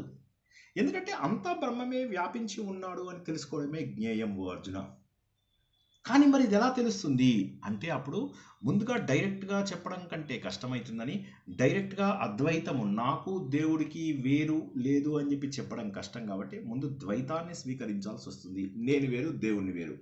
తర్వాత మెల్లమెల్లగా ప్రయాణం చేస్తూ దేవుడి దగ్గరికి వెళ్ళాలి అర్జున అందరూ. కాబట్టి శృతి అంటే వేదాలు కూడా మొదట్లో చెప్పేదంతా కూడా ద్వైతమే. ఓ అగ్ని నాకు సహాయం చెయ్యు, ఓ వాయువు నాకు సహాయం చెయ్యు, ఇది నాకు సహాయం చెయ్యు, అది నాకు సహాయం చెయ్యు, చివరికి అన్నింటిలో నేనే ఉన్నాను అనేది తెలుసుకోవడానికి. ముందు మాత్రము నేను వేరు ఇది వేరు, తర్వాత నేను అందులో కలిసిపోతాను. కాబట్టి ఏదైతే మన కళ్ళ లోపల మనకు కంటికి కనిపించి కంటికి కనిపించకుండా అంతా కూడా వ్యాపించి ఉందో అదే జ్ఞేయం. ఓ అర్జున, ఈ అర్జున బ్రహ్మ ఎలా ఉందో, బ్రహ్మజ్ఞానం అంటే ఎలా ఉంటుందో తెలుసా? ఈ ఆకాశం అంతా కూడా ప్రపంచమంతా వ్యాపించి ఉంది. ఖాళీ మొత్తము ఉంది. వస్త్రం ఉంది, వస్త్రం లోపల దారాలు ఉన్నాయి. ఆ దారాలన్నీ కూడా వస్త్రం భగవంతుడి రూపమే. టేస్ట్ అనేది ఉంటుంది. నువ్వు టేస్ట్ చేస్తావా? నీళ్ళలో టేస్ట్ ఎలా ఉందా? ఆ టేస్ట్ భగవంతుడే. తేజస్సు ఉంది, ఆ తేజస్సు వెలుతురు అది దీపం నుంచి బయటకు వస్తుంది. ఒక దీపం ఉంటుంది, ఆ దీపంలోంచి వెలుతురు వస్తూ ఉంటుంది. ఎవరు అనుకుంటున్నావు? అది సుగంధం ఉంది. ఒక కర్పూరం సుక్మని ఇలా వెలిగించగానే ఎంత అద్భుతమైన వాసన వస్తుంది. వెలిగించని కూడా అవసరం లేదు, ఇలా ఇలా పిండేసి ఇలా పెట్టండి, ఎంత వాసన వస్తుంది. అది ఎవరు అనుకుంటున్నావు? భగవంతుడే. అర్జున, బంగారము నువ్వు ఇన్ని ఆభరణాలు చేస్తున్నావు, కానీ అందులో ఉండేది బంగారము, మట్టి. ఇదంతా కూడా అర్జున గుర్తించు. ఏంటంటే భగవంతుడు నువ్వు ఏ రూపంలో చూస్తే ఆ రూపంలో కనిపిస్తాడు. ఉదాహరణకి నేను ఈ వాటర్ బాటిల్లో నీళ్ళు ఉన్నాయి. ఇప్పుడు నేనేమంటాను, నీళ్ళు ఎలా ఉంటాయి అంటే ఇగో ఇలా సెమీ సర్క్యులర్ షేప్ లోపల లేదా సర్క్యులర్ షేప్ లోపల నీళ్ళు ఉంటాయి అంటాను. ఇదే కనుక రెక్టాంగులర్ బాటిల్ అయితే నీళ్ళు రెక్టాంగులర్గా ఉంటాయి అంటే తప్పు కదా. నీళ్లు నువ్వు ఏ పాత్ర తీసుకుంటే ఆ పాత్ర యొక్క రూపాన్ని తీసుకుంటాయి. మళ్ళీ ఒకసారి అర్థం చేసుకోండి. మీరు ఏ పాత్ర తీసుకెళ్తే ఆ పాత్ర రూపాన్ని నీళ్లు గ్రహిస్తాయి. ఇప్పుడు మీరు వెళ్తున్నప్పుడు ఒక నది ఇలా వంకర టింకర్గా వెళ్ళింది అనుకోండి, అప్పుడు మీరు ఇంటికి వచ్చి ఏం చెప్తారు? నీళ్ళు అంటే ఎలా ఏంటో తెలుసా అన్న. ఏంటి ఈ నీళ్ళు అంటే ఏంటి అంటే వంకర టింకర్గా ఉండేవి నీళ్ళు అని చెప్పారు అనుకోండి, అది మూర్ఖత్వం. నీరు ఏ విధంగానైతే రకరకాల రూపాలను తీసుకుంటుందో భగవంతుడు కూడా తన శక్తిని అన్నింటిలో ప్రవేశపెట్టడం వల్ల వివిధ రూపాలలో ఉంటాడు. అంతేగాని ఒక రూపానికి భగవంతుడిని ఫిక్స్ చేయలేము. ఇనుముంది, ఇనుమును బాగా వేడి చేసాం, వేడి చేసి కొడుతుంటే అగ్ని ముద్ద మీద కొడుతున్నట్టు ఉంటుంది, కానీ ఇనుమును కొట్టినట్టు అనిపించదు. కానీ ఇనుము ఇనుమే, కానీ అగ్ని కాదు. అదేవిధంగా నువ్వు ఆకాశాన్ని ఒక కుండలో నింపినప్పుడు ఆ కుండ పగిలిపోతే ఆకాశం ఎక్కడికి వెళ్ళింది? కాబట్టి ఆకాశం కుండలో ఉంది కాబట్టి ఆకాశం అంటే ఇదే అంటావా? ఆకాశం అంటే స్పేస్ నా కుండలో ఉంది కాబట్టి ఇదే అంటావా? అనవు. ఎందుకంటే సర్వత్రా వ్యాపించి ఉన్నటువంటిది ఆకాశము. కాబట్టి ఈ విధంగా నీకు ఘటము లేకపోయినా నీకు ఆకాశం ఉంది. అదేవిధంగా నీ శరీరం లేకపోయినా నీ ఆత్మ ఉంటుంది. భగవంతుడి శక్తి ఏదైతే ఉంటుందో అది అన్ని చోట్ల ఉంటుంది. అది గుండ్రంగా ఉండడము, రెక్టాంగిల్గా ఉండడము, స్క్వేర్గా ఉండడము అలా ఉండదు. దానికి ఒక రూపం ఉండదు అర్జున. ఇది మాత్రం చాలా గుర్తించుకో. ఇవన్నీ కూడా ఇంద్రియ రూపాల లోపల, వీటి లోపల వివిధ రూపాలలో వ్యక్తమవుతూ ఉంటుంది. బెల్లం అనేది ఉంది. బెల్లం యొక్క టేస్ట్, బెల్లం యొక్క రంగుకి ఏం సంబంధం? అలాగా. కాబట్టి దాని ఆకారంతో సంబంధం లేదు. పాలు ఉన్నాయి, పాల లోపల నెయ్యి ఉంది, కానీ నెయ్యి నీకు కనిపిస్తుందా? సో పాలను చూపించి ఇది నెయ్యి అంటావా? నువ్వు అనవు. పాలని సాధన చేయగా నెయ్యి తయారవుతుంది. పాలలోంచి పెరుగు, పెరుగులోంచి వెన్న, వెన్నలోంచి నెయ్యి. కాబట్టి పాలలోంచి నెయ్యి తయారవుతుంది, కానీ పాలను చూసి నెయ్యి అంటావా? అనవు. అదేవిధంగా ఈ ప్రపంచంలో బ్రహ్మ ఎవడైతే ఉన్నాడో ఆయన అన్ని రూపాలలో ఆయనే ఉన్నప్పటికీ డైరెక్ట్గా కనిపించడు. ఒక బంగారపు ఆభరణానికి ఏమని చెప్తావు? ఇది ఉంగరము అని చెప్తావు, కానీ ఇది బంగారము అనవు. బంగారం పైన సాధన చేస్తే వచ్చినటువంటిది ఇది. కాబట్టి దీన్ని సువర్ణ దృష్టితో చూస్తే ఇది సువర్ణమే, స్వర్ణకారుడి దృష్టితో చూస్తే ఇది బంగారమే. కాబట్టి అర్జున, నేను చాలా క్లియర్గా చెప్తున్నాను. నామము, రూపము, జాతి, క్రియ ఇవన్నీ ఏవైతే ఉన్నాయో ఇవి ఆకారాలకు సంబంధించినవి, క్షేత్రాలకు సంబంధించినవి. నీలో ఉన్న సాత్విక, రాజసిక, తామసిక గుణాలు ఏవైతే ఉన్నాయో అవన్నీ బ్రహ్మకు సంబంధం లేదు, గుణాకి సంబంధం లేదు. కాబట్టి అర్జున, అజ్ఞానులు ఏమనుకుంటారంటే ఇవన్నీ నాకు దేవుడే ఇచ్చాడు కదా అనుకుంటారు, కానీ ఈ గుణాలతో భగవంతుడికి సంబంధం లేదు. ఆ గుణాలు నువ్వు అజ్ఞానివై వాటిని నువ్వు తప్పుగా వాడుకుంటున్నావు. కానీ బ్రహ్మకు ఈ గుణాలు ఉండడం తప్పు. ఎలా అంటే మేఘాలు కదులుతున్నాయి ఆకాశం లోపల, కదులుతుంటే నువ్వేమనుకున్నావు? కాబట్టి ఆకాశం మేఘాలను ధరించింది అంటావు, కానీ కాదు. మేఘాలు వెళ్ళిపోతున్నాయి, ఆకాశం అనేది సర్వత్రా వ్యాప్తి చెందింది. అదేవిధంగా నువ్వేం చేస్తున్నావు, అద్దంలో చూసినప్పుడు నీ ప్రతిబింబం కనిపిస్తుంది, ప్రతిబింబాన్ని నేనే అని చెప్పేసి అనుకుంటావా? అనుకోవు. కాబట్టి ఏంటంటే సర్వత్రా వ్యాప్తి చెందిన వాడు ఒక్కడే ఆ పరబ్రహ్మ ఉన్నాడయ్యా. నువ్వు ఆయననే ఏదో విధంగా కన్ఫ్యూజ్ అవ్వకు, రూపం చూసేసి ఇదే అనుకోకు అని. ఇంక మన తత్వవిధానంద గారు ఒక మంచి స్టోరీ చెప్తారు. ఏంటంటే ఈ స్టోరీ, ఒకసారి భృగు మహర్షి ఉన్నాడు. ఆయన బ్రహ్మ గొప్పవాడా, విష్ణు గొప్పవాడా, శివుడు గొప్పవాడా అని చెప్పి అనుకోవడము, ఆయన వెళ్ళడము, ముగ్గురిని, ఇది మనకు తెలిసిన కథే. ఒక్కసారి ఆలోచించండి, వీళ్ళందరూ వేరువేరా? అంటే ఈ కథల ద్వారా ఏమవుతుందంటే మనకి ఏదో తత్వాన్ని అందించడానికి ప్రయత్నం చేశారు, కానీ భగవంతుణ్ణి ఒక రూపంలో, ఒక చట్రంలో ఫిక్స్ చేయడం అనేటటువంటిది తప్పు అని చెప్పేసి ఇక్కడ మనం తెలుసుకుంటున్నాం. కాబట్టి గుణాలకు, సాత్విక, రాజసిక, తామసిక గుణాలు ఏవైతే ఉన్నాయో వాటికి బ్రహ్మకు సంబంధం లేదు. ఒక నిర్గుణ బ్రహ్మ, రూపములు లేకుండా, గుణములు లేకుండా ఉన్నటువంటి ఒక బ్రహ్మ ఉన్నదే బ్రహ్మ పదార్థము. అలా కాదు, దేవుడికే ఈ లక్షణాలన్నీ నువ్వు గనక అంట చెప్పావంటే, దేవుడికి లక్షణాలంటే ఏంటి? ఇందాక చెప్పుకున్న కథలోకి వెళ్దాం మళ్ళీ. ఆ కథ లోపల ఏమవుతుంది, శివుడు భార్యతోని ధ్యానం చేస్తూ ఉంటాడు, బ్రహ్మదేవుడు భార్య ఇచ్చినటువంటి మ్యూజిక్ వింటూ ఉంటాడు. సో ఇలా విష్ణుమూర్తి పాదాలు నొక్కించుకుంటూ ఉంటాడు. సో వాళ్ళని మనుషుల స్థాయికి దింపేశావు. దేవుడికి కోపం వస్తుంది, అంటే దేవుడిలో రాజసం పెంచేసావు, దేవుడిలో తామసం చూపిస్తున్నావు. గుణాలు లేనివాడు దేవుడు అని చెప్పేసి అంటే ఇక నువ్వు మళ్ళీ దేవుడికి గుణాలు ఎలా ఆపాదిస్తున్నావు? కాబట్టి భగవంతుడికి గుణాలు అనుకోవద్దు, ఇదంతా నీ భ్రమ మాత్రమే. బ్రహ్మ కాదు, భ్రమ. నీ భ్రమ, నీ ఊహ మాత్రమే. ఇలా చేసేదంతా కూడా వ్యర్థమైన ప్రయత్నం అని గుర్తుంచుకో. ఒక బికారివాడు కనుక కళ లోపల రాజ్యం వచ్చింది, నాకు రాజ్యం ఉంది, రాజ్యం ఉంది అనుకుంటాడు, అది నిజంగా వ్యర్థమే. కళ్ళు లేచి చూసేసరికి అంతా పోతుంది. అదేవిధంగా బ్రహ్మకు గుణాలు కనుక నువ్వు ఇచ్చినట్లయితే అది వ్యర్థమైనటువంటి ప్రయత్నము. కాబట్టి నిర్గుణ బ్రహ్మ గుణాలతోని సంగమం చేసింది అని మాత్రం ఎప్పుడూ అనుకోకు. ఒక నిప్పు కణిక ఉంది, అది రకరకాల ఆకారాలలో ఉంటుంది, నిప్పు రకరకాల ఆకారాలలో ఉంది, కానీ అందులో ఉన్నటువంటి వేడి అనేటటువంటి తత్వం కామనా కాదా? కాబట్టి భగవంతుడు యొక్క వ్యాపకత్వం అన్ని చోట్ల ఉంది. భగవంతుడు వినాశం కానటువంటి వాడు, కానీ తన సూక్ష్మత్వంతో ప్రపంచంలో ప్రతి విషయంలో వ్యాపించి ఉన్నాడు. చీమ నుంచి ఏనుగు వరకు అన్నింటిలో వ్యాపించి ఉన్నాడు. బయట ఉన్నాడు, శరీరం లోపల, దగ్గరలో ఉన్నాడు, దూరంలో ఉన్నాడు. ఇక ఒకటో పద్ధతి, ఇక రెండో పద్ధతి లేదు ఇందు లోపల. పాల సముద్రం ఉంది, లేకపోతే మన ఉప్పు సముద్రం ఉంది. ఉప్పు సముద్రంలోకి వెళ్ళి ఎక్కడ టేస్ట్ చేసినా కూడా నీకు ఉప్పగానే, ఇక్కడ ఉప్పు ఎక్కువ ఉంది, ఇక్కడ ఉప్పు తక్కువ అని అలా ఉండదు. బ్రహ్మ అన్ని చోట్ల ఒకే రకంగా వ్యాపించి ఉంటాడు. కాబట్టి భగవంతుడికి అల్పత్వం రాదు. ఏ బ్రహ్మత్వం అయితే ఉందో దాని నుంచే నువ్వు జరాయుజము, అండాయుజము, స్వేదజాలు, ఉద్భిజాలు అనేటటువంటి రకరకాల జీవులు ఉత్పన్నమయ్యాయి. అవన్నీ వాటన్నింటిలో కూడా ఉండేది ఏదైతే ఉందో జరాయుజాలు, మనము తల్లి తండ్రి కలయిక వల్ల పుట్టిన వాళ్ళం. అండజాలు, అండాల వల్ల పుట్టినటువంటి వాళ్ళు. స్వేదజాలు, చెమట ద్వారా పుట్టినటువంటి పేలు ఇలాంటివి. తర్వాత ఇంకోటి ఏంటి, ఉద్భిజాలు, అంటే భూమిలోంచి పుట్టినటువంటివి. ఇవన్నింటిలో కూడా ఎడతెగకుండా ఉన్నటువంటి చైతన్యం దేవుడు. కాబట్టి ఆయనని ఎక్కడో నువ్వు ఒక చోట ఫిక్స్ చేసేసేయకు. రకరకాల రూపాలలో ఉన్నటువంటి పాత్రలు తీసుకుని వెళ్ళి అందులో చూస్తున్నట్ట చంద్రుడిని. మా ఇంట్లో నేను చంద్రుడిని చూసావు, మీ ఇంట్లో నువ్వు చంద్రుడిని చూసావు, 100 రకాల చంద్రులను చూసావు. చంద్రబింబం దానివల్ల అనేకం అయిపోతుందా? ఒకే చంద్రబింబాన్ని అందరూ చూస్తున్నారు. అదేవిధంగా మన అందరి లోపల అలాగే ఉంది. ఉప్పు గడ్డలు పెట్టావు, అక్కడ 1,00,000 ఉప్పు గడ్డలు పెట్టావు. ఏ ఉప్పు గడ్డ నోట్లో వేసుకున్నా కూడా ఉప్పగానే ఉంటుంది. చెరుకు తీసుకున్నావు, చెరుకు మోపు ఉంది. ఏ చెరుకు మోపు తీసుకున్నా కూడా తీయదనం ఉంటుంది. అంతేగాని ఒక చెరుకు తీయగా ఉండి ఇంకో చెరుకు పుల్లగా ఉంటుందా? ఒక చెరుకు ఉప్పగా వగరుగా ఉంటుందా? మాధుర్యం ఒకటే. ఆ మాధుర్యమే భగవంతుడు. ఆ వ్యాపించినటువంటి లక్షణమే భగవంతుడు. కాబట్టి ప్రపంచంలో ఉన్నటువంటి వారందులో ఏకంగా ఉన్నటువంటి వాడే భగవంతుడు. తరంగాలన్నింటికీ కారణం ఎవరు? సముద్రం. అదేవిధంగా నువ్వు నేను మనందరము పుట్టి పెరిగి చనిపోవడానికి కారణం ఎవరో తెలుసా? భగవంతుడే.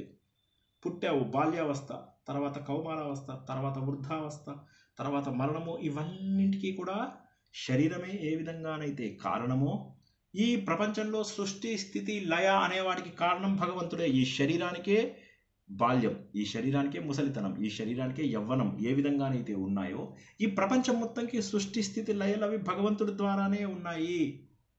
పొద్దున్న మధ్యాహ్నం సాయంత్రం అని ఏవైతే సమయాలు నువ్వు కాలం యొక్క గణనలుగా మారుస్తున్నాయో ఇవి ఏవీ లేకపోయినా కూడా ఆకాశంలో ఎటువంటి మార్పు ఉండదు. ఆకాశం అలాగే ఉంటుంది. ఆకాశం రంగు నీకు తేడా కనిపించవచ్చు, కానీ ఇవి లేకున్నా ఆకాశంలో ఏ తేడా నీకు కనిపిస్తోంది, కానీ ఆకాశం తేడా ఉండదు. ఎవరైతే సృష్టిని ఉత్పత్తి సమయం లోపల బ్రహ్మ అనుకుంటావు, పోషించే సమయంలో విష్ణు అని, లయం చేసే సమయంలో రుద్రుడు అని చెప్పేసి అంటున్నావు, నువ్వు పేర్లు ఇచ్చావు, కానీ ఈ మూడింటికి కూడా కారణమైనటువంటిది ఒకటే, గుర్తుంచుకో. సో కాబట్టి అద్భుతమైనటువంటి జ్ఞేయం గురించి నువ్వు తెలుసుకుంటున్నావు. జ్ఞానం ద్వారా లభించేది ఏంటి అంటే ఈ ప్రపంచంలో ఉన్నదంతా కూడా భగవంతుడి ఏకత్వాన్ని నువ్వు గుర్తిస్తున్నావు. ఏ బ్రహ్మ అయితే ఈ అగ్నికి వెలుగునిచ్చే శక్తినిచ్చాడో నువ్విచ్చావా ఆ శక్తిని? లేదు. అదేవిధంగా చంద్రుడు ఇలా 15 రోజులకు ఒకసారి అమృతం తయారు చేస్తాడని మనం చకోర పక్షులు వాటిని స్వీకరిస్తాయని ఏదైతే జోక్గా చెప్పామో ఆ అమృతాన్ని ఎవరిచ్చారు? చంద్రుడికి భగవంతుడే ఇచ్చాడు. ఆ చంద్రుడే మన భూమి లోపల విటమిన్స్ అండ్ మినరల్స్ ఇస్తున్నాడు. ఆ శక్తి ఎవరిచ్చారు? అది కూడా భగవంతుడే. సూర్యుడికి ఈ ప్రపంచమంతా కూడా పోషకత్వం ఇచ్చింది ఎవరు? అది కూడా భగవంతుడే. ఇది మనం 15వ అధ్యాయంలో గామా విశ్యతి భూత అని అవి ఉన్నాయిగా, అవన్నీ మనం తెలుసుకుంటాం. అప్పుడు కూడా ఉంది. కాబట్టి ఏ తేజస్సు ఎక్కడి నుంచి వచ్చింది? అది భగవంతుడి నుంచి. మహా తేజస్సు భగవంతుడి నుంచి వచ్చినటువంటిదే. కాబట్టి ఈ ప్రపంచంలో ఉన్నటువంటి ప్రతి పదార్థంలో ఉన్నటువంటి శక్తి భగవంతుడే. నీ బుద్ధి ఎవరిది అనుకుంటున్నావు? అది భగవంతుడు ఇచ్చిందే. నీ జీవం ఎక్కడుందనుకుంటున్నావు? అది భగవంతుడే. నీ మనస్సు ఎక్కడిది? అది భగవంతుడిదే. నీ కళ్ళకి వెనక ఉన్న ఇంద్రియం ఏదైతే ఉందో అది లేకపోతే హాస్పిటల్లో నిన్ను బాగు చేయలేరు. అందుకే నువ్వు మరణించిన తర్వాత ఆ జీవం ఉన్న కొద్దిసేపట్లో నిన్ను తీసుకెళ్ళి ఆపరేషన్ చేసి కళ్ళు ఇస్తారు. అర్జునుడు అంటాడు, నేను ఇప్పుడు పోయిన హాస్పిటల్కి, అర్జునుడి పేరు మీద మనం చెప్పుకుంటున్నాం అంతే. సో ఏవైతే కళ్ళ వెనక ఉన్న ఇంద్రియం ఉందో అది భగవంతుడు. వాక్కు అయినటువంటిది భగవంతుడు. చెవుల వెనుక ఉన్న ఒక గొప్ప ఇంద్రియము, శరీరంలో ఉన్నటువంటి చర్మము భగవంతుడు. ఈ ప్రాణం మొత్తానికి కూడా కారణమైనటువంటిది భగవంతుడు. నీ పాదాలకు నడక ఎవరిచ్చారు?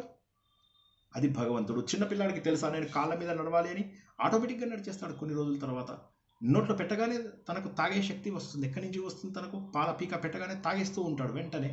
ఎక్కడి నుంచి వచ్చింది ఆ శక్తి? ఎక్కడి నుంచి వచ్చింది? ఈ ప్రపంచం మొత్తానికి ఆకారం ఇచ్చేటటువంటిది ఎవరు అనుకుంటున్నావు? సంహారం ఎవరు చేస్తున్నారు? విస్తారమే. ఇదంతా కూడా ఇదే.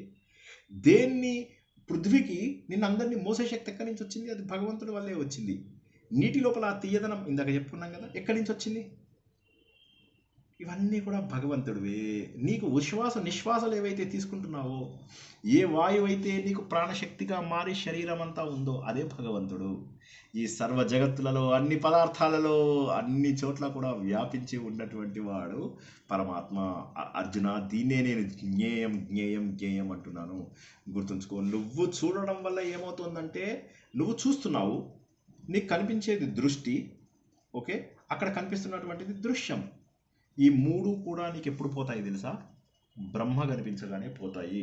ఇప్పుడు నీకు జ్ఞానం సంపాదించుకుంటున్నావు, నువ్వు ఒక వ్యక్తివి. ఇప్పుడు ఇదొక్కటి కొద్దిగా కష్టం అవుతుంది, అర్థం చేసుకోండి అందరూ. ఇప్పుడు నేను ఇక్కడ శ్రీనివాస్ ఉన్నాను, నా పేరు జ్ఞాత. జ్ఞాత అంటే జ్ఞానము పొందినవాడు. నాకు దేని ద్వారా జ్ఞానము నేను జ్ఞానము అంటే 20 లక్షణాలు అని చెప్పి తెలుసుకున్నాను. అవన్నీ కూడా నేను అనుభవిస్తే నాకు వచ్చేది జ్ఞేయం. ఒకసారి నాకు జ్ఞేయం వచ్చిన తర్వాత నేను 3 విషయాలు లేవు ఇక్కడ. ఒకసారి ఇది కష్టమైన విషయము, నేను మళ్ళీ చెప్తాను, జాగ్రత్తగా వినండి. కొద్దిగా నిద్రపోతున్న వాళ్ళు ఇటు సైడ్ ఫోకస్ చేయండి. దీన్ని త్రిపుటి అంటారు. కర్త, కర్మ, క్రియ అనేవి 3 ఏవైతే ఉన్నాయో ఈ 3 కలిసిపోవడాన్ని త్రిపుటిని కలిసిపోవడం మనం చేస్తున్నాం. జ్ఞానము, జ్ఞాత, జ్ఞేయము. జ్ఞానము అంటే 20 లక్షణాలు మనం ఏవైతే చెప్పుకున్నామో. జ్ఞేయము అంటే పరమాత్మ ఒక్క స్వరూపమే అని అనుభవపూర్వకంగా తెలుసుకోవడం జ్ఞేయము. ఎవరు తెలుసుకున్నారు? నేను. ఆ లక్షణాలు ఎవరికి ఉన్నాయి? నాకు. అనుభవించింది నేను, లక్షణాలు నాలో ఉన్నాయి. వాటి ద్వారా ఆ లక్షణాలను తెలుసుకున్న తర్వాత వచ్చిన అనుభవం నాది. ఇప్పుడు నాకు జ్ఞాతము అనేది లేదు, జ్ఞేయం అనేది లేదు, జ్ఞానం అనేది లేదు. అన్నీ ఒక దగ్గర కలిసిపోయాయి. ఈ 3 కూడా కలిసిపోతాయి. నువ్వు బ్రహ్మ ఎవడు అని చెప్పి తెలుసుకుంటావో అప్పుడు ఈ 3 కలిసిపోతాయి. అప్పుడు కర్త, కర్మ, క్రియ అనేవి ఉండవు. ఎగ్జాంపుల్ చెప్పాలంటే ఒక పైసలు లెక్క పెడుతున్నాం. మీరందరూ తిరుపతి లోపల సర్వీస్ చేసిన వాళ్ళు కదా, పైసలు లెక్క పెట్టాలి. పైసలు లెక్క పెట్టేటప్పుడు పైసలు లెక్క పెట్టేవాడు ఉంటాడు, పైసలు ఉంటాయి, పైసల లెక్క ఒకటి ఉంటుంది, 3 ఉంటాయి, రాస్తారు ఒక దగ్గర. ఒకసారి క్యాల్కులేషన్ అయిపోయిన తర్వాత ఏం చేస్తారు? దాన్ని పక్కన పెట్టేస్తారు. ఆ మూటని మళ్ళీ లెక్క పెట్టరు ఇక, ఎందుకంటే ఆ మూట లోపల ఆల్రెడీ 3 కలిసిపోయాయి. ఈ ఎగ్జాంపుల్ అర్థం కాని వాళ్ళు అడగండి నన్ను. రిపీట్ చేశారా సార్? సార్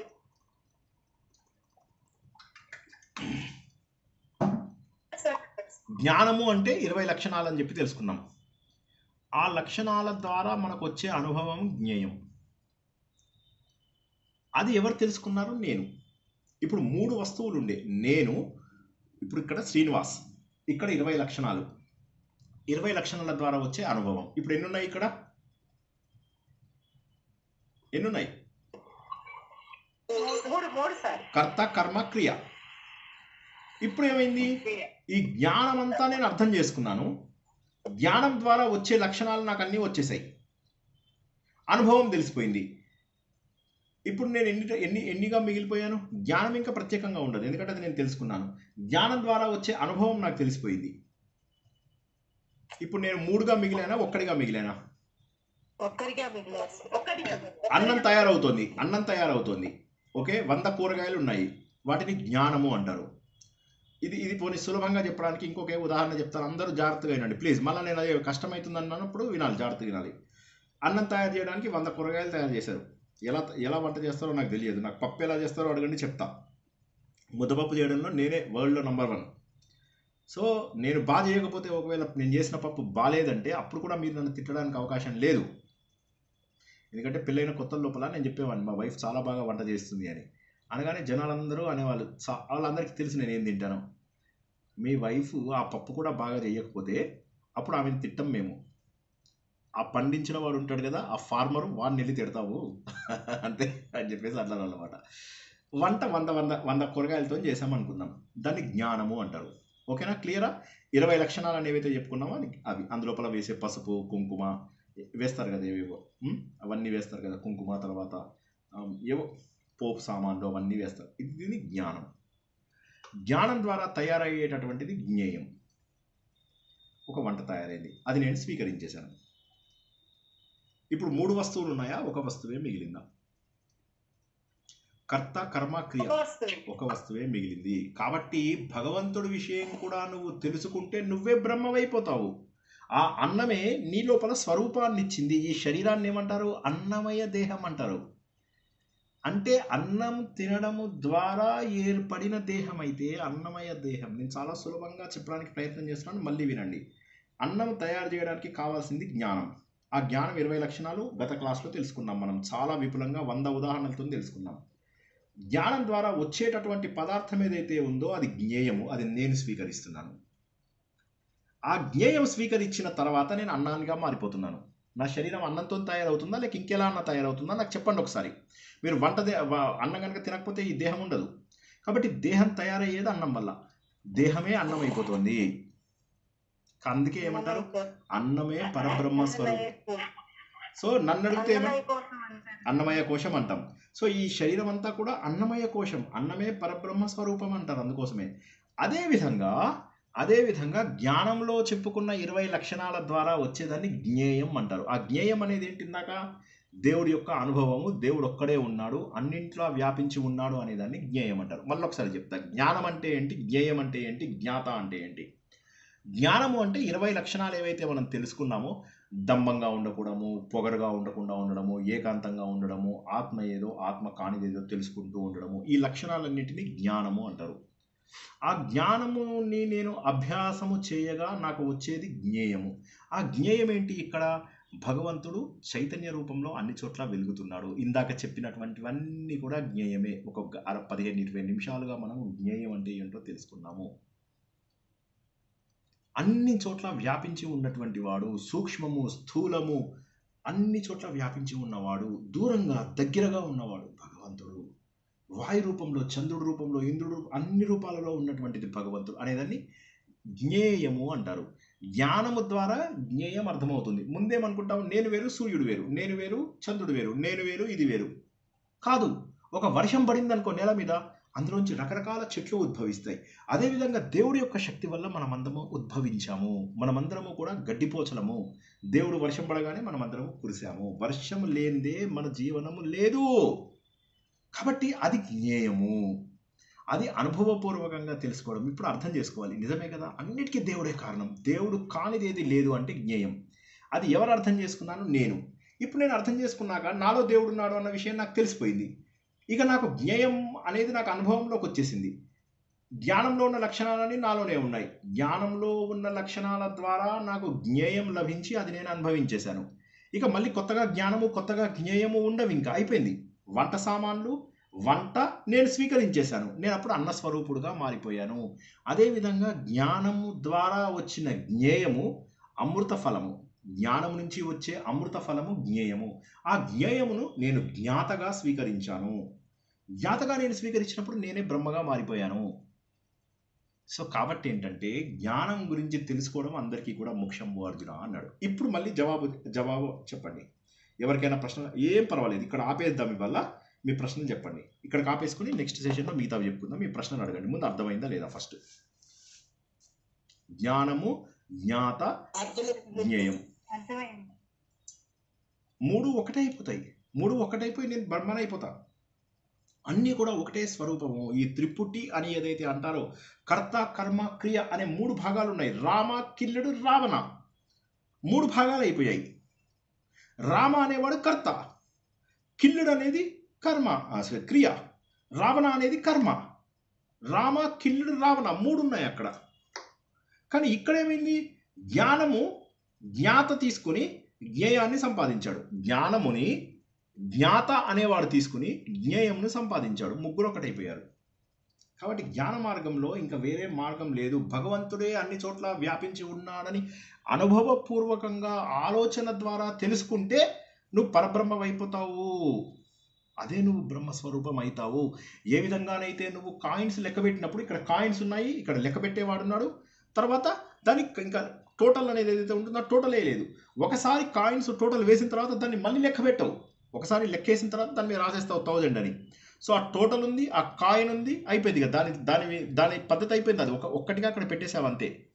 దాన్ని మళ్ళీ లెక్క పెట్టావు. ఇక మళ్ళీ లెక్క పెట్టే మనిషి అవసరం లేదు, లెక్క పెట్టాల్సిన అవసరం కూడా లేదు. ఆ కాయిన్స్ ఎగ్జాంపుల్ అర్థమైందా మీకు? కాయిన్స్ ఎగ్జాంపుల్లో కాయిన్స్ లెక్క పెట్టేవాడు, కాయిన్స్ టోటలు, తర్వాత కాయిన్స్ 3 ఉన్నాయి వస్తువులు. కాయిన్స్ ఉన్నాయి, కాయిన్స్ను లెక్క పెట్టే ఒక వ్యక్తి ఉన్నాడు. ఈ కాయిన్స్ యొక్క టోటల్ అనేది ఉన్నాయి, 3 వస్తువులు ఉన్నాయి అక్కడ. కానీ నువ్వేం చేసావు? కాయిన్స్ని లెక్క పెట్టిన తర్వాత దాని మీద రాసేసి అక్కడ పక్కన పెట్టేశావు.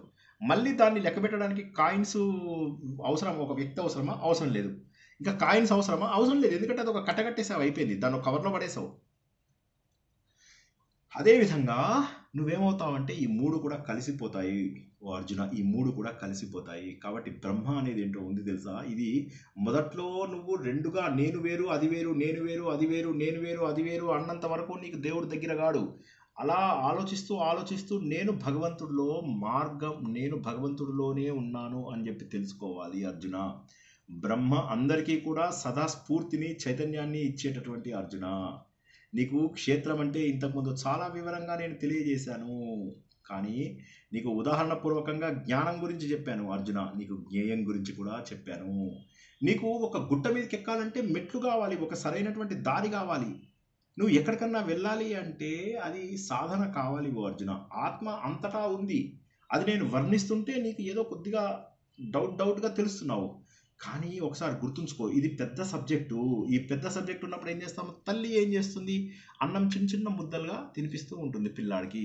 అదేవిధంగా నేను నీకు చిన్న చిన్నగా దాన్ని ముందు క్షేత్రం అన్నాను, తర్వాత క్షేత్రజ్ఞుడు అన్నాను, జ్ఞానము అన్నాను, జ్ఞేయము అన్నాను, అజ్ఞానము అని ఇన్ని ముక్కలు ముక్కలుగా నీకు ఎందుకు చెప్పాల్సి వచ్చిందంటే ఓ అర్జున, ఇది పెద్ద విషయము, టఫ్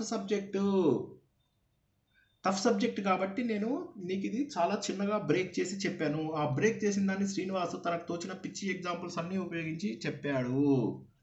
కాబట్టి అర్జున ఇది గుర్తుంచుకో. నువ్వేంటంటే శ్రద్ధగా మాత్రం విను, ఉత్సాహం చూపించకు, ఫాల్స్ ఉత్సాహం చూపించకు. కానీ ఒకసారి ఆలోచించు, వీటి గురించి ఆలోచించాల్సినటువంటిది ఉంది. ఇలాగ ప్రకృతి పురుషుడు అని ఏవైతే ప్రపంచంలో 2 ఉన్నాయో ఆ రెండింటికి మార్గము నేనే. నేను ఈ ప్రకృతి పురుషుడు అనేటటువంటివి సాంఖ్యయోగంలో చెప్పబడాను. కపిల మహర్షిగా వచ్చి నేను సాంఖ్యయోగంలో చెప్పాను. ఈ ప్రకృతి పురుషుడు అనే కలయిక ద్వారానే ప్రపంచమంతా ఏర్పడింది. ప్రకృతి అంటే నీ శరీరము, నీ క్షేత్రము. ఈ క్షేత్రంలో పంచభూతాలు, పంచ జ్ఞానేంద్రియాలు, పంచ కర్మేంద్రియాలు, పంచ ప్రాణాలు ఇవన్నీ ఏవైతే ఉన్నాయో వాటిలో నేను చైతన్యంగా నీ లోపల ప్రవహించాను. ఒక ఎలక్ట్రిసిటీ ఇక్కడ ప్రవహిస్తోంది. ప్రవహిస్తున్నప్పుడు కింద ఎలక్ట్రిసిటీని ఉపయోగించి ఒకడు బాంబులు తయారు చేస్తున్నాడు, ఇంకోడేమో దాని నుంచి ఆహారం తయారు చేస్తున్నాడు. కానీ ఎలక్ట్రిసిటీకి ఈ బాంబులు తయారు చేస్తున్న చెడు అంటదు, ఈ ఫుడ్ తయారు చేస్తున్న మంచి అంటదు. అదేవిధంగా భగవంతుడి యొక్క చైతన్యం ఏదైతే ఉందో పాపానికి పుణ్యానికి సంబంధం లేదు. నేను ఆ ఎలక్ట్రిసిటీని, ఆ చైతన్యంని, నేను ఆ చైతన్యాన్ని తీసుకుని జనాలు పాడు చేస్తున్నారు. ఆ చైతన్యానికి ఇది లేదు, చావు లేదు. కానీ ఆ చైతన్యాన్ని నువ్వు తీసుకుని మంచి పనా చెడ్డ పనా అని చెప్పి చూస్తున్నావు. అది నీ ప్రకృతి పైన ఆధారపడి ఉంది. నీ ప్రకృతి పైన ఆధారపడే నువ్వు తప్పులు ఒప్పులు చేస్తున్నావు, కానీ నా చైతన్యం వల్ల నువ్వు తప్పు చేయడం లేదు. సూర్యుడి యొక్క శక్తి అందరికీ అందుతుంది, కానీ ఆ శక్తిని కొంతమంది చెడుగా ఉపయోగించుకుంటున్నారు, కొంతమంది మంచిగా ఉపయోగించుకుంటున్నారు అర్జున. కాబట్టి నీ లోపల ఉన్న సాత్విక, రాజసిక, తామసిక గుణాలు ఏవైతే ఉన్నాయో ఇవి నిన్ను పాడు చేస్తున్నాయి, వికారాలు పాడు చేస్తున్నాయి. ఒక్కసారి ఇక్కడ ఒక మాట చెప్పాలి. ఇప్పుడు వీటి గురించే మళ్ళీ మనము ఎల్లుండి నారాయణీయం ప్రవచనం మధ్యాహ్నం 3 పెట్టాను. సార్ మేము పండుకునే టైంలో పెట్టారు అనకండి, కావాలనే 3 గంటలకు పెట్టాను నేను. ఎందుకంటే నిద్రపోకుండా ప్రశాంతంగా వింటారని చెప్పేసి 1 గంటకే అన్నం తిని 1 గంట నుంచి 3 దాకా పడుకొని 3ంటికి వినండి. ఆ నారాయణీయంలో మొదటి తత్వం ఏదైతే ఉందో అదంతా కూడా భగవంతుడి తత్వం. ఇప్పుడు మనం తెలుసుకున్నవి మరింత వివరంగా సాత్విక, రాజసిక, తామసిక గుణాలు మనల్ని ఏ విధంగా ప్రభావితం చేస్తాయి, భగవంతుడు సృష్టిని ఏ విధంగా ప్రభావితం చేశాడు, నారాయణ భట్టాద్రి భాగవతంలో ఉన్నటువంటి విషయాలని మనకు ఎలా అందించాలని తత్వరూపంలో అందుకుందాం. సో కాబట్టి ఇది మళ్ళీ ఒకసారి ఎందుకు నేను చెప్తున్నానంటే, ఇది ఎల్లుండే ఉంది కాబట్టి, ఇవాళ థర్స్డే, ఫ్రైడే కాక సాటర్డే మధ్యాహ్నం ఉంది. సాటర్డే రాత్రి గ్రూప్ నారాయణీయం నేను పెడతా. గ్రూప్ మన నారాయణీయం గ్రూప్ ఉంది కదా అందులోనే. సో మన హరిత మేడం వాళ్ళ గ్రూప్ ఉంది కదా అందులోపల. గుర్తుంచుకోండి ఒకటే, నారాయణీయం అనేటటువంటిది మనము ప్రత్యేకంగా ఎందుకు తెలుసుకున్నాము, అది వేదవ్యాసుడు ఇచ్చాడా, ఇవ్వలేదు. సార్ మరి వేదవ్యాసుడు ఇయ్యంది మీరు ఎందుకు ఇష్టపడతారు? ఎందుకు ఇష్టపడతానంటే శ్రీమద్ భాగవతం లాంటి 18,000 శ్లోకాలతోటి ఉన్నటువంటి అమూల్యమైన గ్రంథాన్ని ఒక సంస్కృత పండితుడు తన పాండిత్యాన్ని, తన భక్తిని రెండూ కలిపి కేవలం 1000 శ్లోకాలు, 1030 శ్లోకాలలో ఆయన నింపేశాడు. నింపడమే కాకుండా నేను నారాయణ అని చెప్తున్నప్పుడు మీ అందరికీ బహుశా గుర్తుండి ఉంటుంది, ఆయన మొదటి లోపల నా రోగం తగ్గి నుంచి నాకు ఆత్మజ్ఞానం కావాలి, నాకు మోక్షం కావాలి అనే స్థాయికి వెళ్తాడు. ఎదుగుదల. నేను ఇప్పుడు ప్రతిసారి చెప్పేది ఇదే. కథలు చెప్పను నేను, ఆత్మతత్వం చెప్తాను. ఆత్మతత్వం ఇంపార్టెంటు, ఎదుగుదల ఇంపార్టెంటు. కథలలో ఉండి అక్కడే ఆగిపోతే ఎప్పటికీ ఎదగము. కథలలో ఉంటూ ఇదే భక్తి, అది మూఢభక్తిగా మిగిలిపోతుంది. ఉదాహరణ చెప్తాను. గజేంద్ర మోక్షం లోపల ఏనుగుని దేవుడు కాపాడాడు. అలాంటి దేవుడు నన్ను ఎందుకు కాపాడు? అది మూఢభక్తి. నువ్వు భగవంతుడిని నీ లోపలికి స్వీకరించావా? నీ లోపల ఉన్న భగవంతుడిని గుర్తించావా? భగవంతుడు నీ హృదయంలో ఉన్నాడు. దేహమేరా దేవాలయం, జీవుడే సనాతన దైవం. మరి అటువంటి దేవుడిని, నీలోనే ఉన్న దేవుడిని గుర్తించినప్పుడు మాత్రమే భగవంతుడి శక్తి నీ లోపల వస్తుంది. అంతేగాని నేను ఒక 1000 రూపాయలు వేస్తాను, లేకపోతే టెంపుల్కి వెళ్ళి దండం పెడతాను, పక్కవాడిని తోసి తన్ని గుద్ది, అప్పుడు నేను భక్తి అనుకుంటున్నాను దీన్ని. అది కాదు. ఆ తత్వం నారాయణీయం లోపల ఉంది. నారాయణీయంలో ఆయన కూర్చున్నటువంటి ప్లేస్ కూడా ఉంటుంది. గురువాయూరు కనుక మీరు వెళ్ళిన వాళ్ళు ఎవరన్నా తెలిసిన వాళ్ళు ఉంటే ఆయన కూర్చున్న ప్లేస్ ఉంటుంది. గర్భగుడిలో కూర్చుని, దేవుడా నువ్వంటే నాకు భక్తి ఉంది, నమ్మకం ఉంది. ఆ నమ్మకంతో నేను ఇవాళ భక్తి తత్వమైనటువంటి భాగవతాన్ని నీ దగ్గర నేను సులభంగా 100 దశకాలలో చెబుతారు. నువ్వు నా రోగాన్ని తగ్గించు. తర్వాత ఆయన ఎలా మారిపోయాడు? నా రోగాన్ని తగ్గించు అనడం ఆపేశాడు. ఆపేసి భగవంతుడా నాకు జ్ఞానాన్ని ఇవ్వు, నాకు మోక్షాన్ని ఇవ్వు. చివరికి ఏమంటాడు? అగ్రే పశ్చామి. ఆయనను చూసేసాను, నేను ఎదురుగానే చూసేసాను భగవంతుడు కనిపించి తీరుతాడు. అది మనం నారాయణీయంలో తెలుసుకుంటాం. ఈ విషయాలు అంటే జ్ఞానము, జ్ఞాత, జ్ఞేయము 3 కలిసిపోయాయి. ఎప్పుడైతే ఆయనకు భగవత్ సాక్షాత్కారం అయిందో అప్పుడు ఈ త్రిపుటి ఏకమైపోయింది. అందుకని మనం నారాయణీయం లోపల నేర్చుకుంటాం. నారాయణీయం ఎందుకు నేర్చుకుంటాము అంటే అది కారణం. చాలా ఉన్నాయి, కొన్ని 100 ఉన్నాయి అద్భుతమైనటువంటివి. సౌందర్య లహరి, శివానంద లహరి, మూక పంచశి, చాలా ఉన్నాయి. అవన్నీ మనకు జ్ఞాన మార్గానికి అవసరము. కానీ ఇది ఏదైతే తత్వము యాక్చువల్ పురాణంలోంచి కల్తీ లేకుండా తీసుకోబడిందో దాని యొక్క తత్వాన్ని మనము మళ్ళీ ఎల్లుండి తెలుసుకుంటాము. ఇప్పుడు ఏవైతే మనము ఇవాళ కొన్ని తెలుసుకున్నామో ఈ విషయాలన్నింటినీ విపులంగా తెలుసుకుంటాం ఎల్లుండి. ఎందుకంటే మనకు అన్నిటికీ కారణము సాత్విక రాజసిక తామసిక గుణాలే. ఆ సాత్విక రాజసిక తామసిక గుణాలు వచ్చే ముందు మనం బాగానే ఉన్నాం.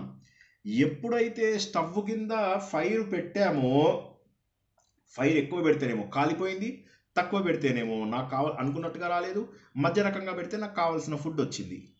సో ఇలాగ ఒక ఫైరు ఒక వంటని మార్చగలిగితే సాత్విక రాజసిక తామసిక గుణాలు వేరువేరు పాళ్ళలో మన జీవితాన్ని ఎంత ప్రభావితం చేస్తాయి. అర్జున, నీ ఇచ్ఛాశక్తి, క్రియాశక్తి, జ్ఞానశక్తి ఏవైతే ఉన్నాయో ఈ మూడు కలిసి నీకు ఒక పని చేయడానికి నిన్ను పూనుకోమంటున్నాయి. ఈ మూడింటి యొక్క రూపమే ఈ ప్రకృతి.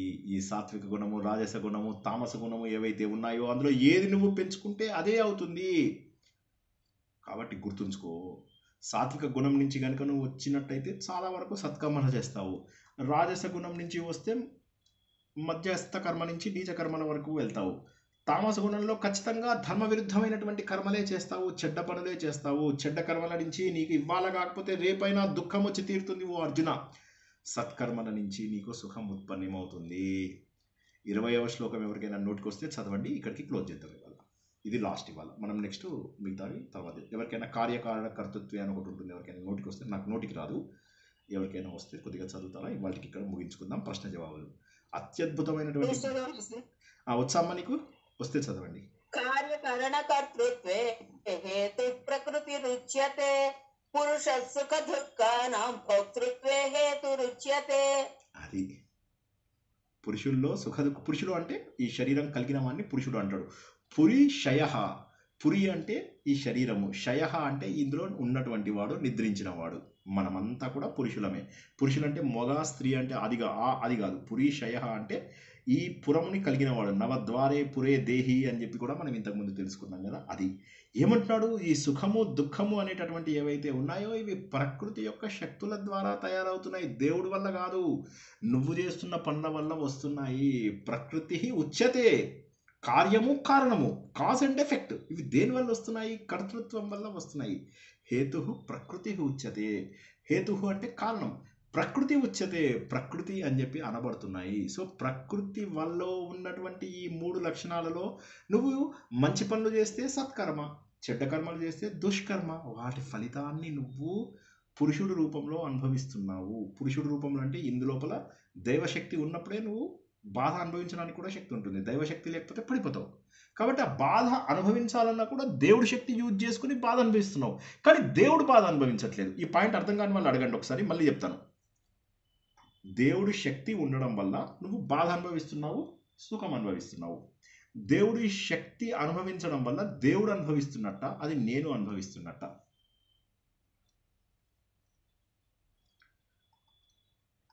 దేవుడి శక్తిని తీసుకుని అర్థం చేసుకోండి ఒకసారి. దేవుడి శక్తి లేకపోతే, ఉదాహరణకి మన లోపల దేవుడి శక్తి లేకపోతే మంచి చెడు తెలియదు, మనకు పాపపుణ్యం తెలియదు, సుఖం దుఃఖం తెలియదు. కాబట్టి దేవుడి శక్తి ద్వారానే మనం స్వీకరిస్తున్నాము. ఉదాహరణకి ఎలక్ట్రిసిటీ ద్వారా ఒక టీవీ చూస్తున్నాం. టీవీ చూస్తున్నప్పుడు టీవీలో మంచి సీన్ వచ్చినప్పుడు ఆనందపడుతున్నాము, చెడ్డ సీన్ వచ్చినప్పుడు బాధపడుతున్నాము. ఎలక్ట్రిసిటీకి ఏం సంబంధం చెప్పండి? ఎలక్ట్రిసిటీకి సంబంధం ఉందా? ఎలక్ట్రిసిటీ టీవీని నడిపిస్తోంది, కానీ ఆ టీవీలో జరిగే వాటికి ఎలక్ట్రిసిటీకి ఏమన్నా సంబంధం ఉందా? కానీ ఆ శక్తిని ఉపయోగించుకుంటుంది అది. అదేవిధంగా దేవుడి శక్తిని మనం ఉపయోగించుకుంటున్నాము. దేవుడి శక్తిని మనం ఉపయోగించుకుని కష్టము సుఖము కూడా పడుతున్నాము. అందువల్ల దేవుడికి కారణం చెప్పకు, నువ్వు దేవుడు అనుభవిస్తున్నాడని చెప్పకు. ఇది సుఖము దుఃఖము అనుభవించేది దేవుడు కాదు. ఆ దేవుడి శక్తిని తీసుకుని నువ్వు అనుభవిస్తున్నావు. సారీ, అడగండి, మీ ప్రశ్న ఏంటి?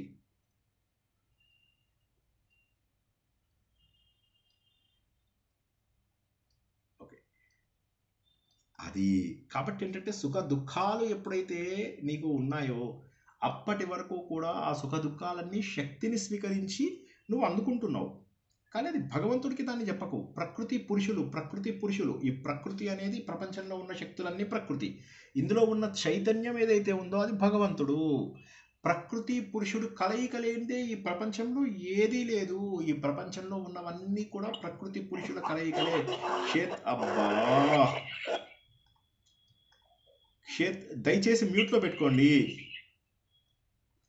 క్షేత్రము క్షేత్రజ్ఞుడు వీరి కలయికనే, పురుషుడు ప్రకృతి కలయికనే. అర్జున, ఈ ప్రపంచం అంతా కూడా చూడు ప్రకృతి పురుషుల కలయికతోటే ఉన్నది అని చెప్పేసి చెప్పాడు. వచ్చే వారం మనం పూర్తి చేసుకుందాము. నాకు తెలుసు చాలా టైం తీసుకుంటున్నాను ఈ అధ్యాయం అని, కాకపోతే ఈ అధ్యాయం ఒకటే కదా జ్ఞానం గురించి బాగా చెప్పేది. కాబట్టి ఇంకొక 10 శ్లోకాల పైన మిగిలాయి, 10-12 శ్లోకాల పైన మిగిలాయి. వచ్చే వారం తెలుసుకుందాం. అన్నీ ఇవాళ అవ్వవు. అర్థం కాని వాళ్ళు ఏ ప్రశ్న అయినా వేయండి. మనం ఏం తెలుసుకున్నామో ఒకసారి క్లుప్తంగా చెప్తాను, మళ్ళీ జాగ్రత్తగా వినండి. ప్రకృతి పురుషుడు. ప్రకృతి అంటే సాత్విక రాజసిక తామసిక గుణాలు, మనలో ఉన్నటువంటి పంచభూతాలు, పంచజ్ఞానేంద్రియాలు, పంచకర్మేంద్రియాలు, ఇవన్నీ కూడా వాటి నుంచి వచ్చినవి. అది మనం నారాయణీయంలో ఇంకా డీటెయిల్గా తెలుసుకుంటాం. వాటన్నిటితోని తయారైంది, కానీ శక్తి మాత్రం భగవంతుడి నుంచి తీసుకున్నాము. అదేవిధంగా ఈ శరీరాన్ని క్షేత్రం అంటున్నాము. ఈ క్షేత్రంలో ఉన్నటువంటి చైతన్యంని క్షేత్రజ్ఞుడు అంటున్నాము. ఈ క్షేత్రం గురించి తెలుసుకున్నవాడు క్షేత్రజ్ఞుడు. అంటే ఎవరు? నేను క్షేత్రజ్ఞుడు ఎప్పుడైతాను అంటే నేను భగవంతుణ్ణి ఎప్పుడవుతాను అంటే, ఇది ఉత్త శరీరం, ఇది పడిపోతుంది, ఇది నా షర్ట్ లాగా, ఇది పడిపోయేది. ప్రపంచంలో ఉన్న వస్తువులన్నిటికీ కూడా ఎక్స్పైరేషన్ డేట్ ఉంది. ఎక్స్పైరేషన్ లేనటువంటిది ఒక్క చైతన్యం మాత్రమే. ఆ చైతన్యం భగవంతుడిది అని ఎవరైతే అనుభవపూర్వకంగా తెలుసుకుంటారో అది జ్ఞేయము. ఎప్పుడైతే జ్ఞేయము మనకు లభిస్తుందో అప్పుడు జ్ఞానము, జ్ఞాత, జ్ఞేయము అని 3 ఉండవు, 3 ఒక్కటైపోతాయి. అన్నం తిన్నవాడు అన్న స్వరూపుడు అయిపోయినట్టుగా పరబ్రహ్మ గురించి తెలుసుకున్నవాడు పరబ్రహ్మ స్వరూపుడు అవుతాడు. ఇదే మనకు వేదాలలో కూడా చెప్పింది.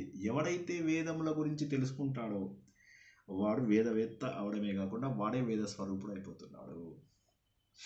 చాలా అద్భుతమైనటువంటి జ్ఞానం ఇది. ఖచ్చితంగా ఇంకొకటి లేదా 2 క్లాసులు పట్టచ్చు, ఎందుకంటే చాలా ఉదాహరణలు తెలుసుకుంటున్నాం కదా. మీకు ఏది అర్థం కాకపోయినా ఇప్పుడు ఒక 5-10 నిమిషాలు అడగండి, క్లోజ్ చేసుకుందాం. జై శ్రీకృష్ణ. మొహమాట పడకుండా అన్నీ అడగండి. ఇది అడిగితే ఏమనుకుంటారో వేరే వాళ్ళు అది ఇదని అనుకోకుండా అడగండి. ఇదేమి జ్యోతిష్యం క్లాసు, సంస్కృతం క్లాసు కాదు కదా, పర్వాలేదు. ఇది కష్టమైన సబ్జెక్ట్ కాబట్టి ప్రశ్నలు అడగండి.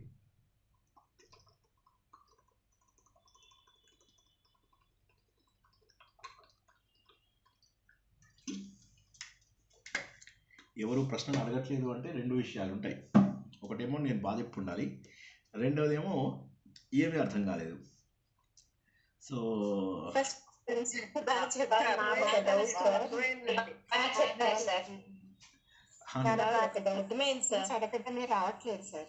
ఏంటమ్మా?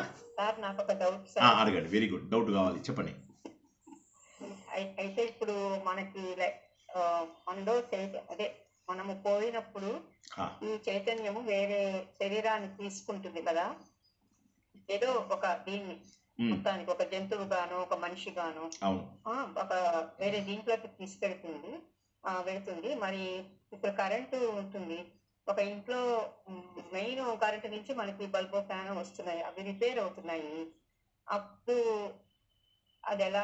కరెంటు నాశనం అవ్వదు కదా, కరెంటు నాశనం అవ్వదు, వస్తువు నాశనం అయింది. కరెంటు నాశనం అవ్వడం అంటూ ఎప్పుడూ ఉండదు కదా. కరెంటు ఫ్లో అవుతూనే ఉంది, మనకు కరెంటు ఫ్లో అవుతూనే ఉంటుంది. చైతన్యం కూడా అంతే. చైతన్యం అలా అన్ని చోట్ల భగవంతుడు చైతన్యం ఉంది. భగవంతుడు చైతన్యాన్ని పట్టుకున్నంత వరకు మీరు యాక్టివ్గా ఉన్నారు, వదిలేయగానే శరీరం వదిలేశారు. ఎప్పుడైతే భగవంతుడు చైతన్యం ఉందో అంతవరకు మాత్రమే నేను ఇలా లేవగలుగుతున్నాను, ఇలా చెమట్లు కార్చగలుగుతున్నాను. అంటే కారణం ఏమిటి? భగవంతుడు చైతన్యం ఉంది. భగవంతుడు చైతన్యం లేకపోతే ఈ శరీరానికి చెమట్లు కార్చే శక్తి లేదు, మాట్లాడే శక్తి లేదు. కాబట్టి ఆ చైతన్యం ఇలా ఒక్క నిమిషం ఊహించుకోండి. నేను ఇలా ఉన్నాను, ఇలా ఎలక్ట్రిసిటీ పట్టుకున్నాను, మన మెట్రో రైలు లాగా ఇలా పట్టుకున్నాను. మెట్రో రైలు లోపల అదేం చేస్తుంది? పైన ఉన్న వైర్లను పట్టుకుంటుంది. వైర్లను పట్టుకున్నంత వరకే రైలు కదులుతుంది, వైర్లను వదిలేసిందంటే రైలు కదలదు. అదేవిధంగా మనం చనిపోయినప్పుడు ఏమవుతుంది? మన పాపాలు పుణ్యాలు అన్నీ కూడా స్టోర్ అయినవి ఏవైతే ఉంటాయో అవి కారణ శరీరం అని కనిపించని ఒక అదృశ్య రూపంలో, ఒక విత్తన రూపంలో మనతో పాటు ఉండిపోతాయి. ఉండిపోయి అవి ఏమవుతాయి? చైతన్యాన్ని తీసుకోవాలి, మళ్ళీ తీసుకోకపోతే అనుభవించే శక్తి ఉండదు. ఇప్పుడు ఏది అనుభవించాలన్నా చైతన్యం కావాలి. చైతన్యం ఎందులోకి వస్తుంది? శరీరంలోకి వస్తుంది. ఏ శరీరం తీసుకోవాలి? మనిషి శరీరమా, పశువు శరీరమా? మంచి చేసుకున్న వాడికి మనిషి శరీరం వస్తుంది, అదృష్టం బాలేకపోతే పశువు శరీరం వస్తుంది. శరీరం తీసుకున్నప్పుడు మళ్ళీ చైతన్యం అదే. మనం ఇంతసేపు చెప్పుకున్నది ఏంటంటే ఉన్నటువంటి చైతన్యము అన్ని చోట్ల ఉన్నటువంటిది ఒకటే, ఒకే చైతన్యము సూక్ష్మ స్థూల అన్ని రూపాలలో వ్యాపించి ఉంది. ఒక ఏనుగులో ఉన్న, ఒక చీమలో ఉన్న ఒకటే. కాబట్టి ఆ శక్తిని తీసుకుంటాం మనం. అదేవిధంగా మనం మరణించినప్పుడు ఏమవుతుందంటే మన పాపపుణ్యాలు మాత్రమే మన దగ్గర స్టోర్ అయ్యి ఉంటాయి. మిగతాదేమీ లేదు. ఇంకా మిగతాది ఎలక్ట్రిసిటీ తీసుకోవాలి మనం. దాన్ని మనం ఎలా ఎలా తెలుసుకున్నాము? ఒక మొబైల్ ఫోను, ఆ మొబైల్ ఫోన్ లోపల ఒక సిమ్ము, ఆ సిమ్లో అన్ని రికార్డ్ అవుతాయి. ఈ సిమ్ముని తీసేసి నేను వేరే మొబైల్ ఫోన్లో పెట్టాను. అయితే వేరే మొబైల్ ఫోన్ పనిచేయాలంటే ముందు అది ఛార్జ్కి పెట్టాలి కదా. ఆ ఎలక్ట్రిసిటీనేమో దేవుడు అంటాడు, ఆ మొబైల్నేమో శరీరం అంటారు. అందులో ఉన్న సిమ్ కార్డ్ ఏదైతే ఉందో అది నువ్వు, ఓ మానవ అది నువ్వు అని చెప్పి చెప్పడం. సో మనం ఏం చేస్తాం? ఆ సిమ్ కార్డ్ ఇందులోంచి తీసి ఇంకో దాంట్లో పెట్టాలి, ఇంకో శరీరంలో పెట్టాలి. అది పెద్ద సెల్ ఫోన్లో పెట్టుకుంటామా, లేకపోతే పాడైపోయిన పాత సెల్ ఫోన్లో పెట్టుకుంటామా, మన కర్మ.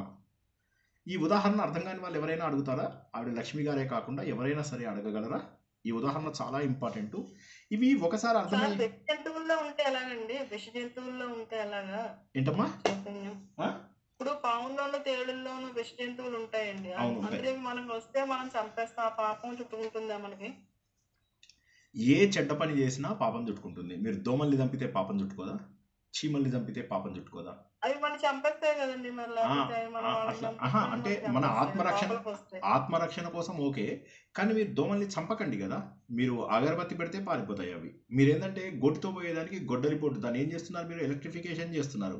అలా ఎవరైతే ఎలక్ట్రిఫికేషన్ చేసి చంపేస్తారో వాటిని నెక్స్ట్ జన్మ లోపల ఏమవుతుంది? అమెరికా లోపల పుట్టి వాడు ఏదో ఒక క్రైమ్లో ఇరుక్కొని వాడిని ఏం చేస్తారు? ఒక కుర్చీలో కూర్చోబెట్టి గుండు కొరుగుతారు. గుండు కొరిగి ఏం చేస్తారు? దీని మీద అంతా తడిబట్ట చేస్తారు. తడిబట్ట పెట్టి ఒక స్పంజ్ పెడతారు, తడి స్పాంజు. ఆ తడి స్పాంజుని ఇక్కడ దీని మీద పెడతారు. పెట్టేసి దీనిపైన హై ఎలక్ట్రిసిటీ వోల్టేజ్ పెట్టి కాల్చి చంపేస్తారు మనుషుల్ని. కాబట్టి ఎప్పుడు కూడా అవసరం లేకుండా వీటిని చంపకండి. మీ ప్రాణానికి ప్రమాదం ఉన్నప్పుడు చంపండి, తప్పులేదు. కానీ ఇంకా వేరే టైంలో ఎప్పుడు కూడా హింస చేయడానికి వీల్లేదు. తర్వాత భగవంతుడు పాములను ఎందుకు సృష్టించాడు, తేళ్లను ఎందుకు సృష్టించాడు అంటే వాటి వాటి పనుల వల్ల, ఎవరెవరు చేసినటువంటి పనుల వల్ల వాటిని పుట్టించాడు భగవంతుడు. తప్పదు. ఏదైనా అంతే.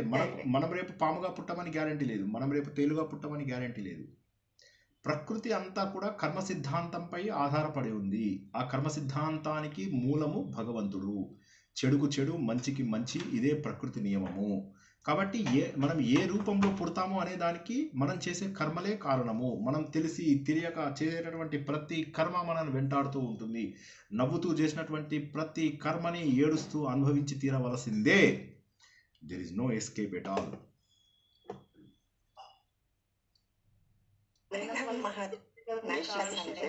శశికుమారి గారు ఏమన్నా అడుగుతున్నారా మీరు? అవును సార్. అడగండి, గట్టిగా ఇప్పుడు పెద్దల వల్ల కానీ మీ ప్రవచనాల వల్ల కానీ జ్ఞానం సంపాదించిన తర్వాత చేయవలసిన పనులేంటి సార్? జ్ఞానం వచ్చిన తర్వాత ఇంకేమీ చేయక్కర్లేదని చెప్తున్నాడు కదా. జ్ఞానం వచ్చిన తర్వాత ఆలోచన. మీకు ఇంతకుముందు కూడా చాలాసార్లు చెప్పాను. కర్మలో ధర్మం, భక్తిలో భావం, జ్ఞానంలో ఆలోచన. జ్ఞానంలో ఆలోచన ద్వారా ఏమవుతుందంటే జ్ఞాన మార్గంలో 3 ఉన్నాయి. జ్ఞాన మార్గంలో ఏం చేయాలి? శ్రవణం, మననం, నిధిధ్యాసనం. ఇదే జ్ఞానయోగము. జ్ఞానయోగం అనగా ఏమిటి? శ్రవణము, మననము, నిధిధ్యాసనము. శ్రవణము అంటే వినడం, మననం అంటే రిపిటేటివ్గా దాన్ని రిపీట్ చేసుకోవడం, నిధిధ్యాసనం బలంగా ముద్రించుకోవడం. అప్పుడు ఏమవుతుంది? అది ఏదో ఒక రోజు మీకు అనుభవంలోకి వచ్చేస్తుంది. ఒక సైకిల్ నడిపిస్తూ ఉంటారు. మొదట్లో తెలుసు, అంతా తెలుసు, బ్రేక్ ఎక్కడుందో తెలుసు, పెడల్స్ ఎక్కడున్నాయో తెలుసు, అన్నీ ఎక్కడున్నాయో తెలుసు. తెలిసినా కూడా మీకు అనుభవంలోకి రావడానికి కొంత సమయం పడుతుంది. కారు తెలుసు, యాక్సిలరేటర్ ఎక్కడుందో, బ్రేక్ ఎక్కడుందో, క్లచ్ ఎక్కడుందో, గేర్ ఎక్కడుందో, స్టీరింగ్ ఎక్కడుందో అన్నీ తెలుసు. కానీ కారు నడిపేయడానికి కనీసం ఒక 4-5 రోజులు పట్టచ్చు, వారం రోజులు పట్టచ్చు, కొంతమందికి నెల కూడా పట్టచ్చు, కొంతమంది రోడ్డు మీద తీసుకెళ్ళడానికి సంవత్సరం, కొంతమంది అన్ని వచ్చినా రోడ్డు మీద కూడా తీసుకెళ్ళలేరు. సో కాబట్టి ఏంటంటే ఒక కారు నడిపేయడానికే ఇంత జ్ఞానం అవసరమైతే ఇప్పుడు తెలుసుకున్న జ్ఞానాన్ని రిపీట్ చేస్తూ ఆలోచించగా, అంటే అభ్యాసం, మనసులో ఆలోచించడమే అభ్యాసం. జ్ఞాన మార్గంలో ఆలోచిస్తే ఏదో ఒకరోజు టక్కు మనకి స్ఫురిస్తుంది. స్ఫురించగానే అయిపోయింది. ఇంకా అప్పుడు ఎప్పుడైతే అది అనుభవపూర్వకంగా తెలుసుకుంటామో, మనం ఇందాకేమనుకున్నాము? జ్ఞాన మార్గంలో వచ్చిన వాళ్ళకి కర్మలు ఏమీ ఉండవు అన్న విషయాన్ని తెలుసుకున్నాం. తర్వాత మీరు చూసినట్లయితే జ్ఞాన మార్గంలో వచ్చిన వారికి కర్తృత్వం ఉండదు అని చెప్పి ఇవాళే తెలుసుకున్నాం. ఇంతకుముందు ఎప్పుడో తెలుసుకోలేదు, ఇవాళే తెలుసుకున్నాం. ఇంతకుముందు కూడా తెలుసుకున్నాము, ఇవాళ కూడా తెలుసుకున్నాం. జై శ్రీకృష్ణ.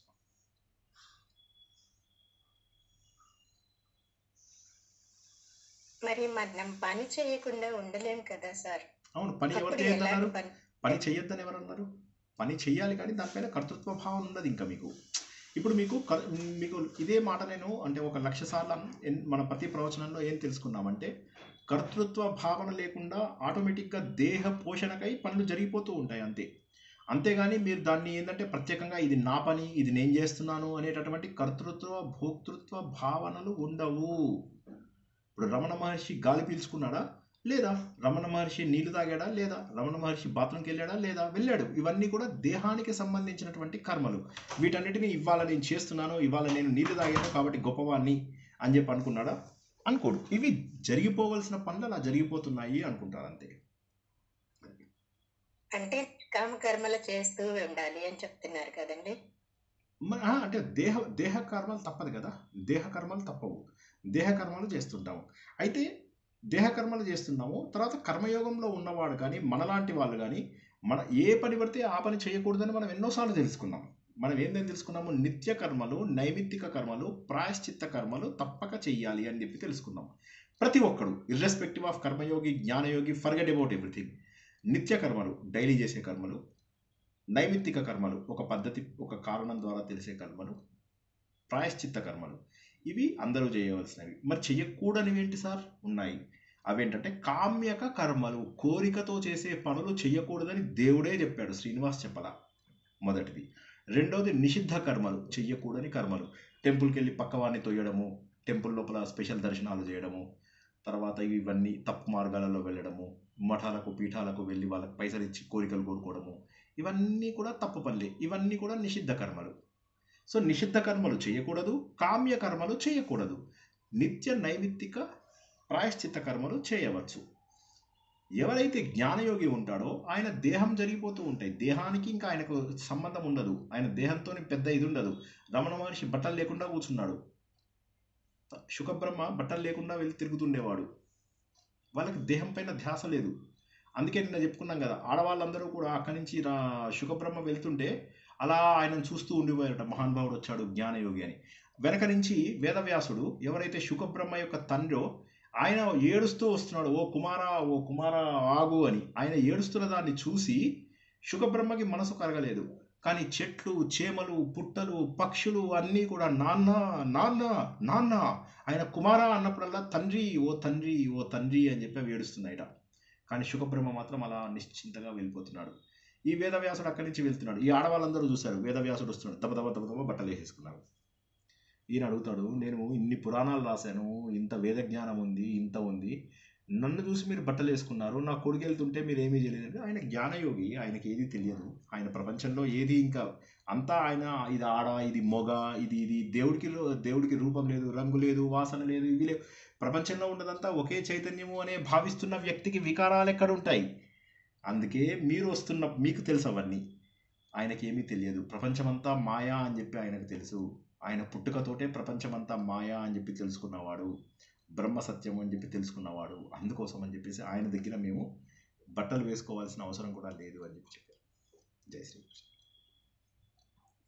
అంటే నిత్య నైమిత్తిక నిష్కామ కర్మలు చేయాలి. నిష్కామ కాదమ్మా, ప్రాయశ్చిత్త కర్మలు.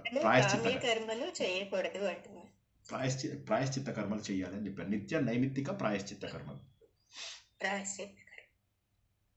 తప్పనిసరిగా అందరూ చేయాలి. మనలాంటి వాళ్ళందరూ కూడా నిత్య కర్మలు, నైమిత్తిక కర్మలు చేయాలి. నైమిత్తిక కర్మలు అంటే పితృకార్యాలు లాంటివి, అట్లాంటివి. ప్రాయశ్చిత్తం అంటే పుష్కరాలకు వాటికి వెళ్తాం కదా, పుష్కరాలకు వెళ్తాము, నీళ్ళని గలీజ్ చేస్తాం. చూడండి, నీళ్ళని ఏం చేస్తాం, మనము స్నానం చేయకుండా నీళ్ళలో దిగుతాం, అవునా? అప్పుడు ఏమవుతుందంటే మనం పోయిందే పుష్కరాలలోకి ఎందుకు వెళ్తాము? ప్రాయశ్చిత్తం కోసం. కానీ అక్కడికి వెళ్ళిన తర్వాత జరిగేది ఏంది? నీళ్ళని పాడు చేసి వస్తాం. అదేవిధంగా చెప్పులు కడుగుతాం, అందులోపల బట్టలు పిండుతాం, అయిపోయింది. లాభం ఏముంది? వెళ్ళిందే ప్రాయశ్చిత్తం కోసం. గంగా నదిలో స్నానం చేస్తాం, నదులలో స్నానం చేస్తాం, తీర్థయాత్రలు చేస్తాం, ప్రశాంతంగా జ్ఞానం చేస్తాం, ధ్యానం చేస్తాం. ఇవన్నింటినీ కూడా ప్రాయశ్చిత్త కర్మలు అంటారు. ప్రాయశ్చిత్త కర్మలు చేసినప్పుడు ఏం చేస్తాం మనము? ఇలా మనము తీర్థయాత్రలు, క్షేత్రయాత్రలు చేసినప్పుడు ఏవైతే ఉంటాయో వాటి ద్వారా మనకు కొన్ని తప్పులన్నీ కూడా కరిగిపోతాయి. అంటే తెలిసి తెలియక పంచశూనాలు అంటారు. పొద్దున పూట మనం చేసేవి, కూరలు తరిగేటప్పుడు, నీళ్ళని వేడి చేసేటప్పుడు, సూక్ష్మ క్రిములు, తర్వాత అన్నం లోపల, పప్పు లోపల ఉండేటటువంటి క్రిములు ఏమన్నా మనకు తెలియకుండా ఉన్నా, ఇవన్నీ మనకు తెలియకుండా జరిగేవి. అప్పుడు ఏమన్నా హింస జరిగితే వాటికి ప్రాయశ్చిత్తంగా నడుస్తున్నప్పుడు మనం ఏమన్నా క్రిమినల్ చంపినా తెలియకుండా చేసినటువంటి ప్రతి పాపము కూడా ఈ యాత్రల ద్వారా వెళ్ళిపోతుంది. వాటిని ప్రాయశ్చిత్త కర్మలు అంటారు. కాకపోతే ప్రాయశ్చిత్త కర్మలు చేయబోయి మీరు అక్కడ కొత్త పాపాలు చేసుకోకూడదని నా రిక్వెస్ట్. ఇప్పుడు మీరు తిరుపతికి వెళ్తే 100% పాపాలు పోతాయి, డౌటే లేదు. కాకపోతే అక్కడికి వెళ్ళి కొత్త పాపాలు చేసుకోవద్దు అంటున్నా. ఎందుకంటే తిరుపతి దేవుణ్ణి నమ్మే కొద్ది మందిలో నేను కూడా ఒకరిని, నిజంగా దేవుడు ఉన్నాడు అని నమ్మే అతి కొద్ది మందిలో నేను ఒకరిని. సో కానీ మహాభక్తుని కాదు, ఈ మన మన డెఫినేషన్ మహాభక్తుని కాదు నేను. నాకు అవసరం లేదు, నాకు ఆ స్పెషల్ దర్శనాలు విఐపి దర్శనాలు అవసరం లేదు. సో అలాంటిది నేనేమంటున్నానంటే అక్కడికి వెళ్ళి పాపం చేయకండి అంటున్నాను నేను, అంతే. నేను మీరు వెళ్ళొద్దనల్లా వెళ్ళండి, కానీ అక్కడికి వెళ్ళి పాపం చేయకండి అంటున్నా. విగ్రహారాధనని సపోర్ట్ చేసే వాళ్ళలో నేను ఒకరిని, కానీ విగ్రహారాధన దగ్గర ఆగిపోవద్దు అని చెప్పే వాళ్ళలో ఒకరిని నేను. అక్కడ ఆగిపోకండి, ఎదగండి ఎదగండి. ఆలోచన ద్వారా భగవంతుడు సర్వత్రా వ్యాప్తి చెందాడు అని గుర్తించండి. అందుకే కదా ఎవరైతే భక్తులు కొన్ని వేల లక్షల సంవత్సరాలుగా ఎదురు చూస్తున్నటువంటి భక్తులందరూ కూడా గోపికల రూపం లోపల ఉంటే వారందరికీ 1 షాట్ లోపల దేవుడు స్పెషల్ డ్రైవ్ చేసి మోక్షాన్ని ఇచ్చేశాడు రాసలీల ద్వారా అన్న సంగతిని అందరూ గుర్తుంచుకోవాలి. ఏంటంటే ఎవరైతే నిజంగా మహానుభావులైతే ఉంటారో వారికి దేవుడు 1 షాట్లో మోక్షం ఇచ్చేస్తాడు. అందులో ఇప్పుడు మనం ఉన్న కలియుగంలో ఈ మార్గంలోకి చాలా తక్కువ మంది వస్తారని దేవుడే అన్నాడు. దేవుడు ఏమన్నాడు? వేలాది మందిలో ఏ ఒక్కడో వస్తాడు, ఆ వచ్చిన వాళ్ళలో ఏ ఒక్కడో అసలైన తత్వాన్ని తెలుసుకుంటాడు అని చెప్పి భగవంతుడే చెప్పాడు కదా. సో కాబట్టి అది గుర్తుంచుకొని మనమంతా కూడా ఏంటంటే ఈ మార్గంలో పయనం చెయ్యాలి. జై Srikrishna. Next question.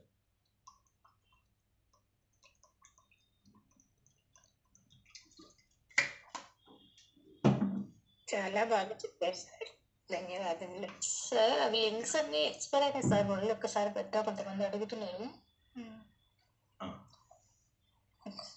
Next question. ఇందాక పద్మావతి మేడం మీరు అడిగారా? డాక్టర్ మేడం మీరు ఏదైనా ప్రశ్న అడిగారా? మీరు పాము గురించి చెప్తా అంటే గుర్తుకొచ్చే ప్రతి జీవిని ప్రతి చెట్టు అన్ని ఒక పర్పస్ సృష్టించిన దేవుడు ఏంటి సార్. పాములు కానీ వానపాములు కానీ వాటన్నిటికీ ఒక పర్పస్ సృష్టించినాడు కదా సార్ దేవుడు. చీమలు మామూలు నల్ల చీమలు కానీ అన్ని కూడా అదే దానికి ఒక పని చేసి సృష్టించినాడు దేవుడు.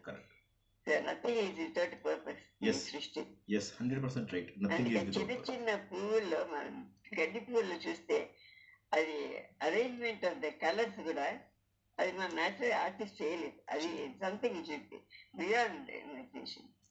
నేను మామూలుగా అదే అర్థం కాలేజ్ తిరిగినప్పుడు అది చిన్న చిన్న గడ్డి పువ్వులు చూస్తాను, దాంట్లో చిన్న చిన్న ఆకులు ఎంత బాగా ఇస్తారు కదా కలర్స్ అవన్నీ కూడా. అది సంథింగ్.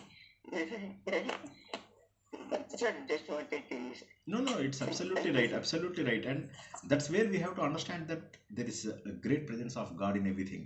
అక్కడ మనం గుర్తించాల్సింది ఏంటంటే ఆ పాట మనం విన్నాం కదా, ఏ కోను చిత్రకారి హై ఏ కోను చిత్రకార్ అని చెప్పి వాడు జితేంద్ర ఇలా చూసుకుంటూ వెళ్తూ ప్రపంచంలో ఎన్ని అందాలు ఉన్నాయి, ఎన్ని అందాలు. ఈ అందాలన్నీ కూడా ఒక క్రమ పద్ధతిలో అద్భుతంగా పుట్టించినటువంటి ఆ భగవంతుడు. ఎంత ఆశ్చర్యం! ఎన్ని రంగులు, మన కన్ను గుర్తించలేని రంగులు. మెగాపిక్సెల్స్ ఎన్ని పెడితే ఇవి వస్తున్నాయి? ఎన్ని మెగాపిక్సెల్స్ కావాలి భగవంతుడు సృష్టికి? 100% దేవుడు ఉన్నాడు, దేవుడు లేడు అనేది అవుట్ ఆఫ్ క్వశ్చన్. నేను చాలామందికి అదే చెప్తాను, ఎంత ఫ్రస్ట్రేషన్లో అయినా మీరు ఉండండి, కానీ దేవుడు ఉన్నాడనే నమ్మకాన్ని పోగొట్టుకోకండి. ఆనందంగా ఉండాల్సిన అవకాశాన్ని పోగొట్టుకోకండి. అనవసరమైన బాధలలో ఫ్రస్ట్రేషన్స్లో ఉండకండి అని చెప్పి ప్రతిసారి చెప్పేది అందుకే. దేవుడు ఉన్నాడు ఆ నమ్మకం పెట్టుకోండి. పిచ్చి ప్రవచనాలు, పిచ్చి మూఢనమ్మకాలను పెంచే జనాల దగ్గరికి వెళ్ళకండి. వాళ్ళు పర్పస్ కోసం నీకు జీవితం మారిపోతుంది ఇది వింటే. ఈ మంత్రం కనుక నువ్వు 10 సార్లు చదివితే ఇలాంటి వాళ్ళ దగ్గరికి జోలికి వెళ్ళకండి. జై శ్రీకృష్ణ. ఎన్నిసార్లు చెప్తే అర్థమవుతుంది? శ్రీకృష్ణుడు ఇంత అద్భుతంగా చెప్పింది సార్. ఇది ఇక్కడ అమెరికాలో స్ప్రింగ్ సీజన్ జరుగుతుందండి. ప్రతి పువ్వు ప్రతి ఆకు కూడా ఎన్ని కలర్స్ ఉన్నాయో చెప్పాలి. నిజంగా భగవంతుడి అందాలు ఇక్కడే కనిపిస్తున్నాయి. Yes absolutely. ఒక్కొక్క రాష్ట్రము మారుతూ వెళ్తుంటే, మనము డ్రైవ్ చేసుకుంటూ వెళ్తుంటే, ఒక్కొక్క స్టేటు మారుతూ వెళ్తుంటే ఆశ్చర్యం అనిపిస్తూ ఉంటుంది. ఏమిటి అసలు ఈ స్ప్రింగ్ కలర్స్ ఎంత బాగున్నాయి, ఫాల్ కలర్స్ ఎంత బాగుంటాయి. ఫాల్ కలర్స్ కూడా అద్భుతం. మేము నయగరా చూడడానికి ఒకసారి వెళ్తుంటే ఒక్కొక్క రాష్ట్రం మేము ఉన్నదేమో నెబ్రాస్కా నుంచి మేము న్యూయార్క్ వైపుకి డ్రైవ్ చేయాలి. సో నయాగరా వెళ్తుంటే ప్రతి రాష్ట్రంలో కూడా ఒక అద్భుతమైనటువంటి వింత, ప్రపంచంలో ఉన్నటువంటి ప్రతి రంగు కనిపిస్తుంది, ప్రతి వింత కనిపిస్తుంది. అదేవిధంగా మీరు ఇండియాలో కూడా మీరు మన హైదరాబాద్ నుంచి మొదలెట్టి, మొన్న మేము రోడ్ ట్రిప్కి వెళ్ళినప్పుడు హైదరాబాద్ నుంచి మొదలెట్టి ఒక్కొక్క రాష్ట్రము, నాగ్పూర్కి వెళ్ళాము, నాగ్పూర్ దాటిన తర్వాత మధ్యప్రదేశ్ అంతా వెళ్తూ జబల్పూరు, పెంచ్ నేషనల్ ఫారెస్ట్ ఇవన్నీ దాటుకుంటూ వెళ్తూ ఉంటే అత్యద్భుతమైనటువంటి రంగులు.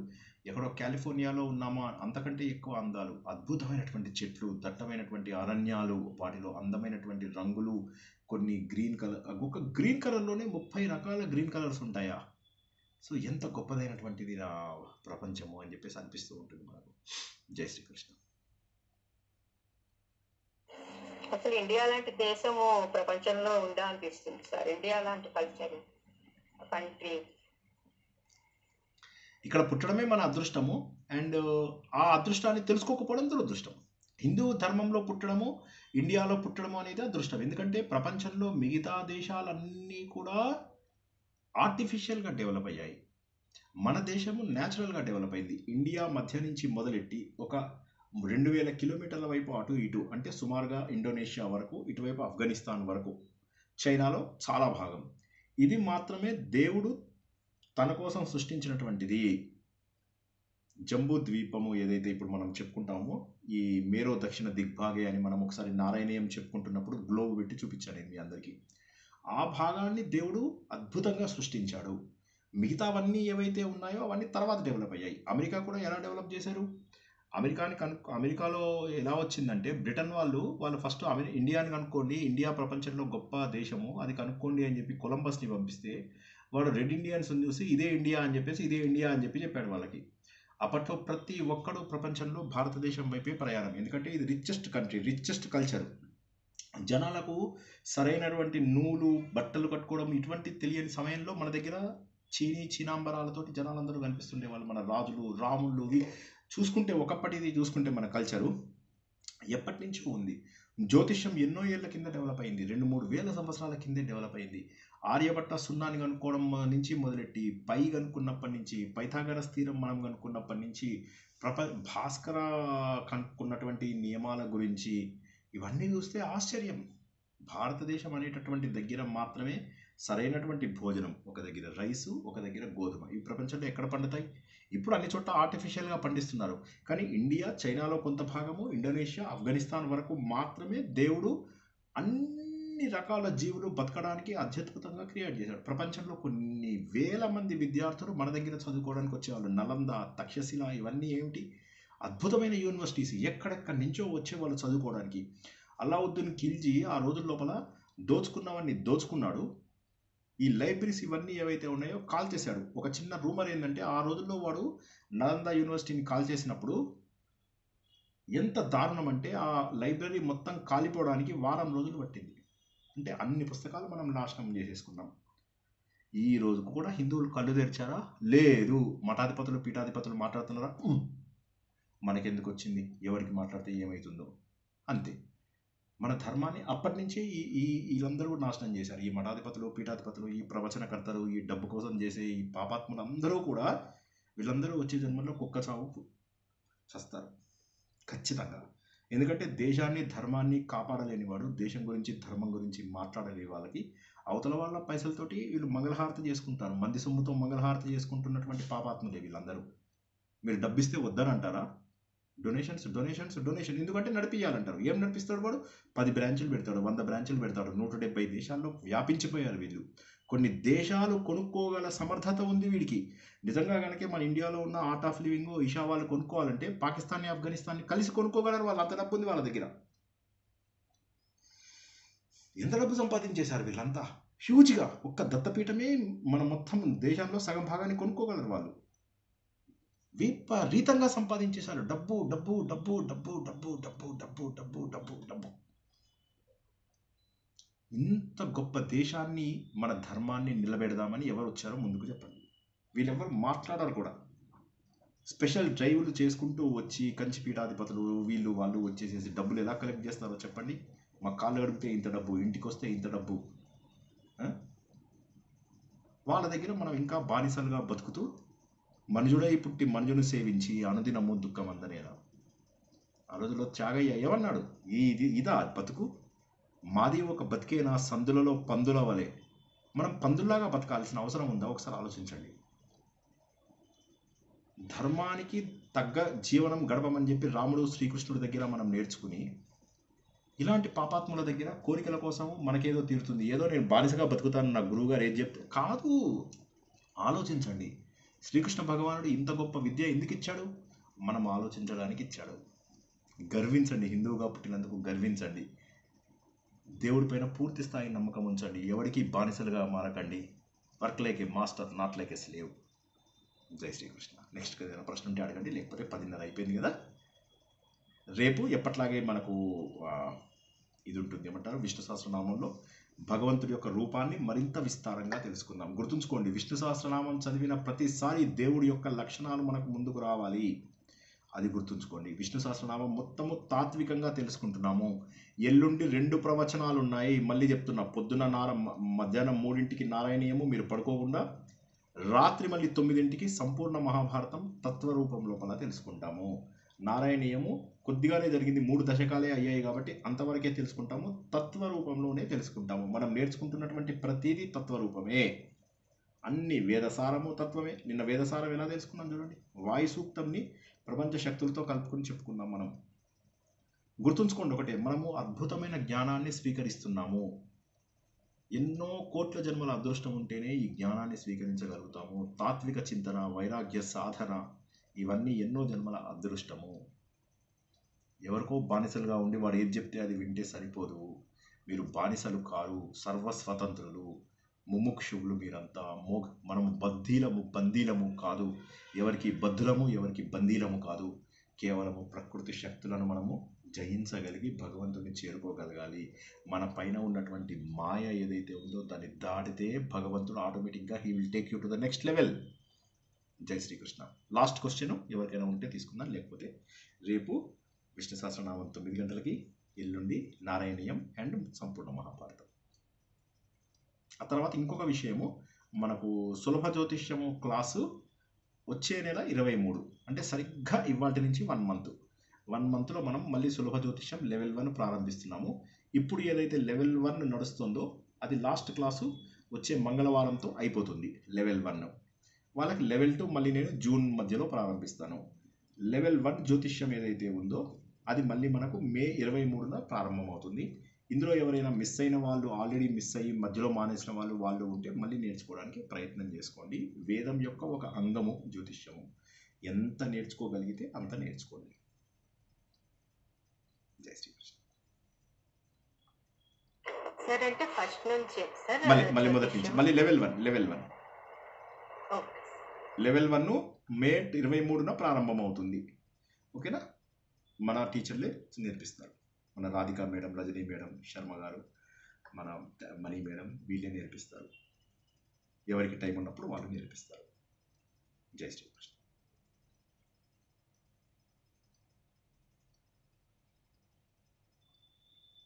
ఆత్మసుఖము వీడి నీ ఆట కొరకు పాత్ర పోషణ చేసి సూత్రధారి విశ్రమించదని పాదం ఆశ్రయించి పరమ కరుణాంతరంగా శ్రీ పాండురంగా. అందరికీ కూడా భగవంతుడు చైతన్య రూపంలో ఉన్నాడన్న సంగతి అర్థం కావాలని, మనకు కనిపిస్తున్న ప్రతి చైతన్యము, ప్రతి జీవము, ప్రతి నిర్జీవము కూడా భగవంతుడి యొక్క స్వరూపమే అని, ఆ సత్యాన్ని మనము బలంగా గుర్తుంచుకుంటామని, అందరిలో భగవంతుడిని చూడగలిగే స్థాయికి మనము వెళ్తామని, నిజమేదో అసత్యమేదో తెలుసుకునేటటువంటి స్థాయికి వెళ్తామని ఆశిస్తూ ఈరోజు ప్రవచనాన్ని ఇక్కడికి ముగించుకుందాం.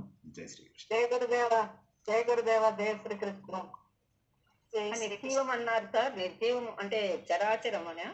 నిర్జీవం అంటే జడ వస్తువులలో కూడా భగవంతుడే ఉన్నాడు కదా. జడ వస్తువులు కూడా భగవంతుడితో తయారైనవి. చైతన్యము భగవంతుడు, కానీ ఈ వస్తువులంతా ఇది కూడా భగవంతుడు. ఇప్పుడు మనకుంది సాలెపురుగు ఏ విధంగానైతే తన వెబ్బుని తనలోంచే తీసుకొస్తుంది. ఈ పంచభూతాలు, పంచజ్ఞానేంద్రియాలు, పంచకర్మేంద్రియాలు కూడా భగవంతుడిలోంచి వచ్చినవి. మన చైతన్యం కూడా భగవంతుడిలోంచి వచ్చిందే. ప్రకృతి భగవంతుడిదే, ప్రకృతిలో ఉన్న చైతన్యము భగవంతుడిదే అని చెప్పడం. అందరికీ కూడా కృతజ్ఞతలు. అందరూ కూడా చాలా చక్కగా విన్నారు. దీన్ని మరొకసారి మరొకసారి మరొకసారి మరొకసారి ఎన్నిసార్లు వింటే ఆ ఎగ్జాంపుల్స్ అంత బలంగా, ఇవాళ కూడా సుమారుగా ఒక 60-70 ఉదాహరణలు మనం తెలుసుకున్నాం. ఆ ఉదాహరణలన్నింటినీ కూడా బలంగా ఇక్కడ ముద్రించుకుంటారని ఆశిస్తూ ఈరోజు ప్రవచనాన్ని ముగించుకుందాం. జై శ్రీకృష్ణ. శ్రీకృష్ణ సార్.